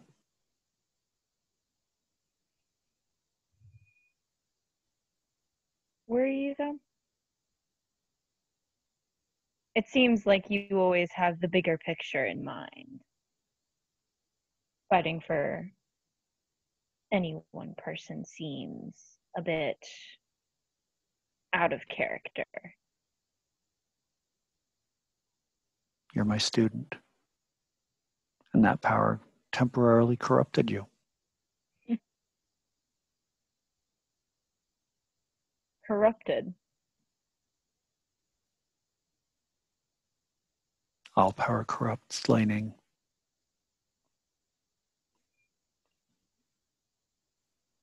Brazen Promise was not wrong when he said that my soul is tarnished.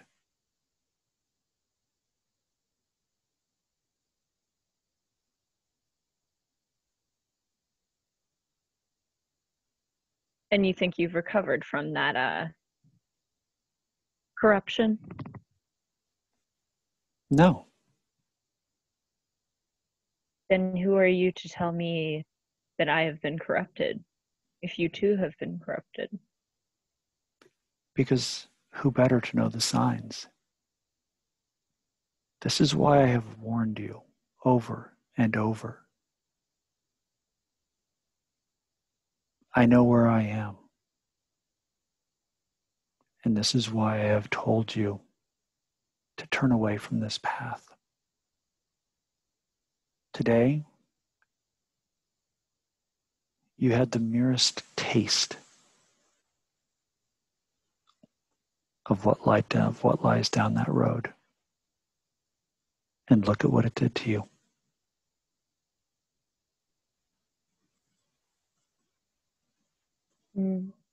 It did not do this to me. You did. If you had not been holding that spear or been on the throne when I sealed the gate, nothing would have happened to you. Look at Yaling. Look at Mirror of the Cloud. Both of whom have been touched by the same evils. Can you not smell it on them?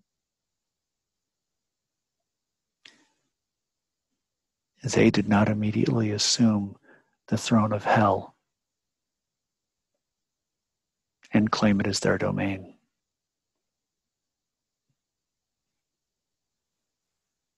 just one of the thrones of hell, not all of them. Building up to that. I'll smile a little bit at that.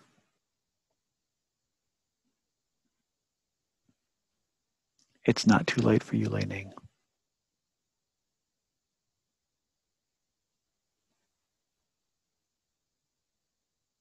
Perhaps you're right. And she's gonna take your hand if it's still outstretched. Of course it is. You're my student. Besides, what else am I going to do with it? I only have one good hand left. Very true. Yeah, and I think Lei Ning will get up and help her master out, but not before taking a nice longing glance at that throne.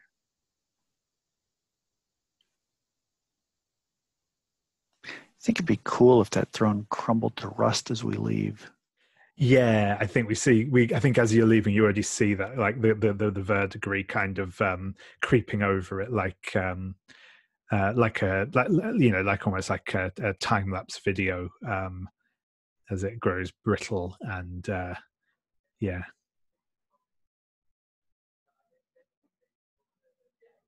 Awesome. So yeah, outside, as Yaling, you step outside and see your mistress before you, and she regards you appraisingly, as you have caused me some trouble, Yaling. You have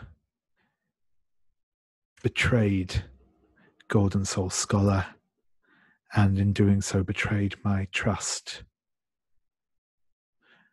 I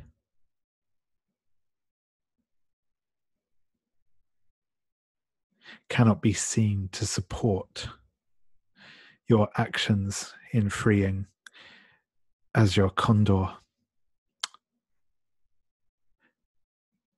So, what am I to do with you? Yaling is like in a very, very deep bow. And as she's straightened, she says, was my role in the escape of Azure Condor truly a betrayal? I thought that you had urged the Emperor to reach peace with the other clans. Was this not what you intended?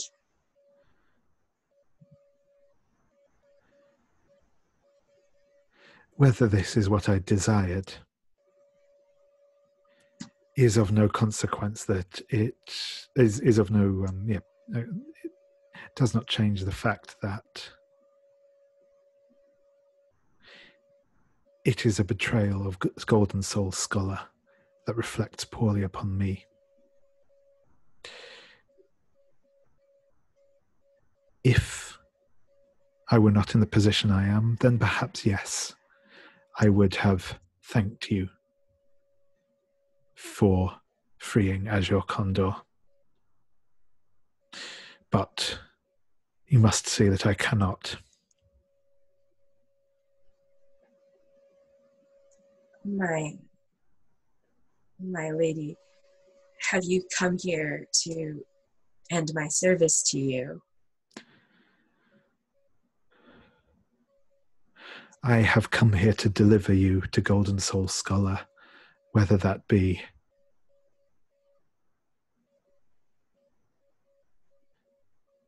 alive or no, it matters little to him. But know that I would rather not see you suffer.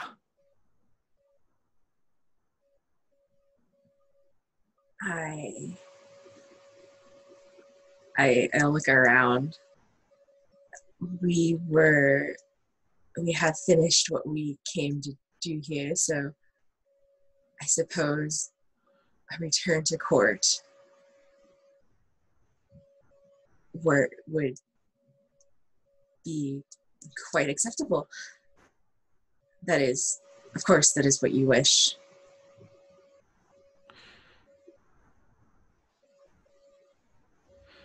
Very well. Then I will return you to court. But know that I cannot promise Golden Soul Scholar will be merciful. I don't think that I need fear whatever the Emperor can throw at me. You should know that there are more forces at play than just Golden Soul Scholar.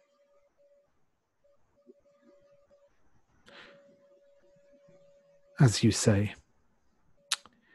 But he casts a long shadow over the court, one that is difficult to step out from underneath, no matter how much we may wish to. But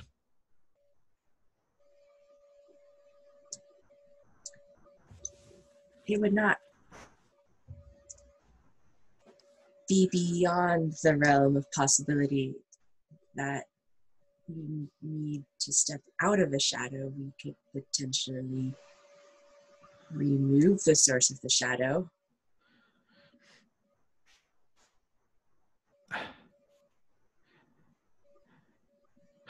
I know there are many who would celebrate such a thing happening, but I cannot countenance it. My lady, you've always been the leader of our clan, and you've always worked to bring us to the foremost part of the realm. Surely you desire more than just to be consorts of the Starlight, perhaps more power. Can I try to use this move? Yeah, potentially? Go for it. So I took an advance from last session, and I have Emperor and his brother from the Loyal playbook. Yeah. When you work to change the course of your own faction, roll on a hit, you shift opinion, choose one, and etc. So I'm trying to convince Constant Silver Starlight that maybe it's time we stop being the good, obedient clan and do some sure stuff. Thing. This sounds like a perfect opportunity. I'll do this with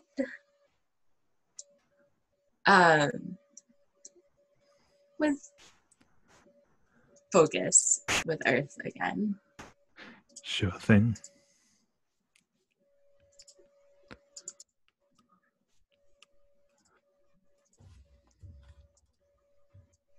Five plus 6 is 11, plus 2 is 13. Nice.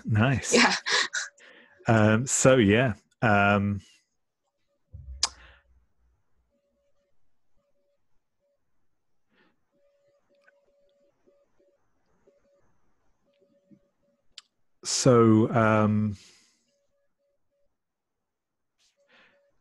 She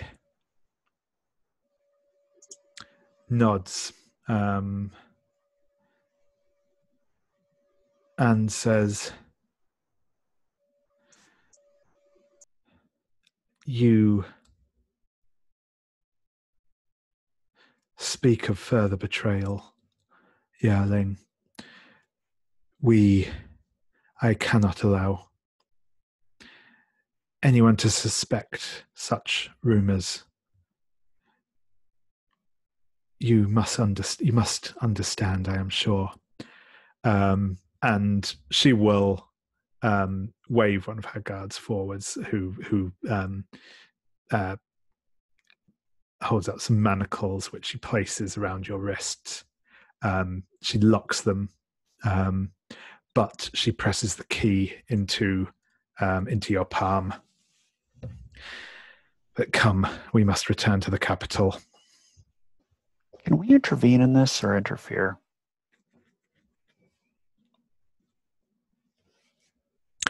You can certainly, by this point, you can certainly have emerged from the cave. Yep. Maria, is that something that you would like? I mean, yeah, sure. We can roll with the flow.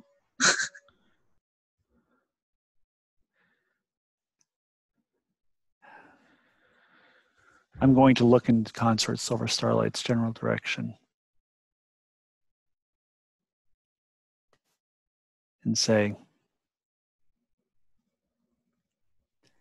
what transpired in the cave has shifted the tide.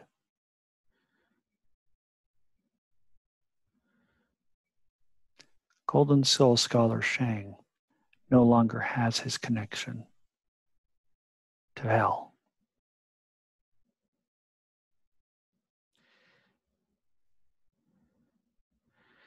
That is interesting news indeed. She will tap her fan against her chin and say, I am sure there are many who would be able to put such knowledge to great use. Of course. But surely that news is worth unlocking her manacles.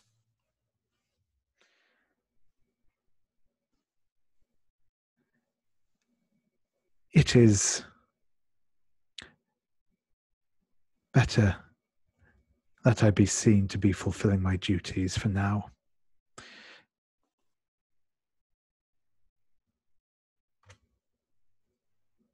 And Yaling?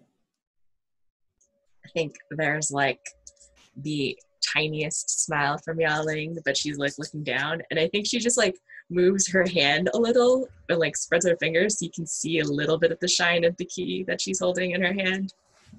Oh wait, you can't see. Your spiders can see. Or maybe like there's a clink. Smile a little bit. And say, very well, you may transport the prisoner.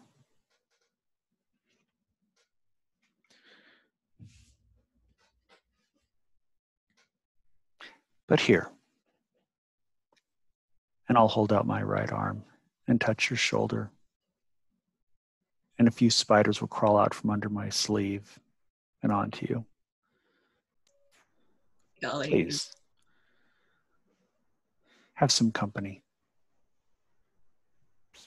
Yaling's like shuddering. Like, do they have to go on me?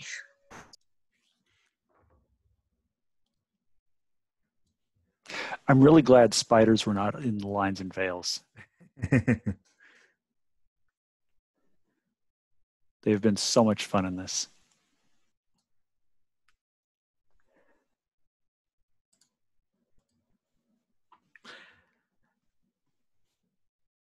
Awesome. And yeah, I think unless anyone has any last little scene they'd like to throw in there, I think that's probably where we'll wrap things up for this evening.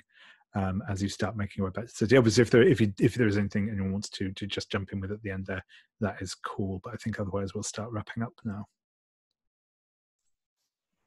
I think I'd like to be seen talking with Duke Frozen Lake on the way back. Certainly. We don't need to act it out or role play it or anything Yeah. like that, but I would like to roll for learning a new technique because I'm sure that he has something to teach me. Sure. So, re-rolling the blue dice. At some point, I need to actually do something to clear some of those checked elements. All right, I guess I'm rolling with metal.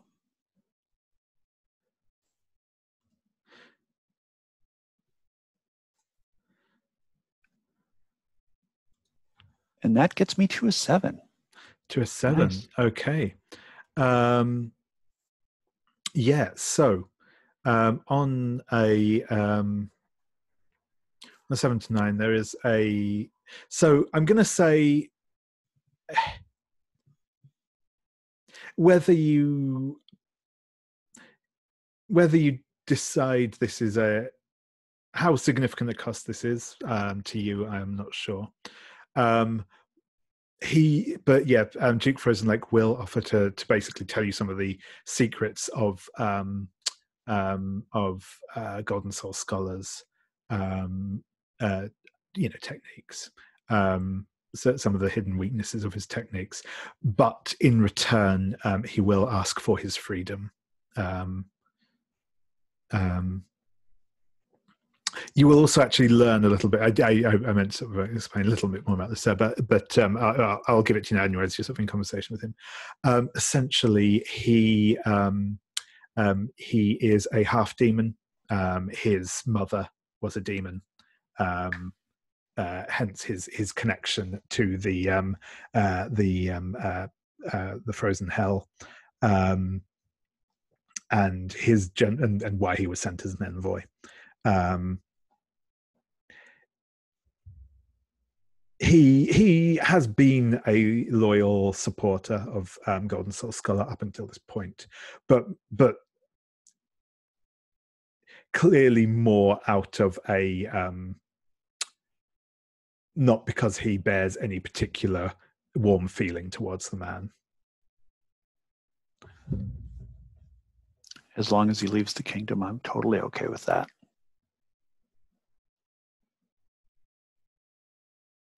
Yep, absolutely. He will agree to that. So he'll be freed after Golden Soul Scholar Shang is defeated. Yep, he'll take that. And I'll use some magic to ensure that chain is locked so that the moment Golden Soul Scholar Shang is defeated, that the chains will fall away. That way there won't be any question about somebody trying to hold on to the chain afterward. Sure thing. I am, after all, a man of my word. So, right, scaled up again. Awesome. I hope you're keeping track of all these, David. Yep. I think I think you're definitely in a good position against Golden Soul Scholar at this stage. Awesome. So yeah. And I think with that's where we'll leave things for this evening. So thank you very much, everyone. It's been a good fun session. And hope to see you all next time.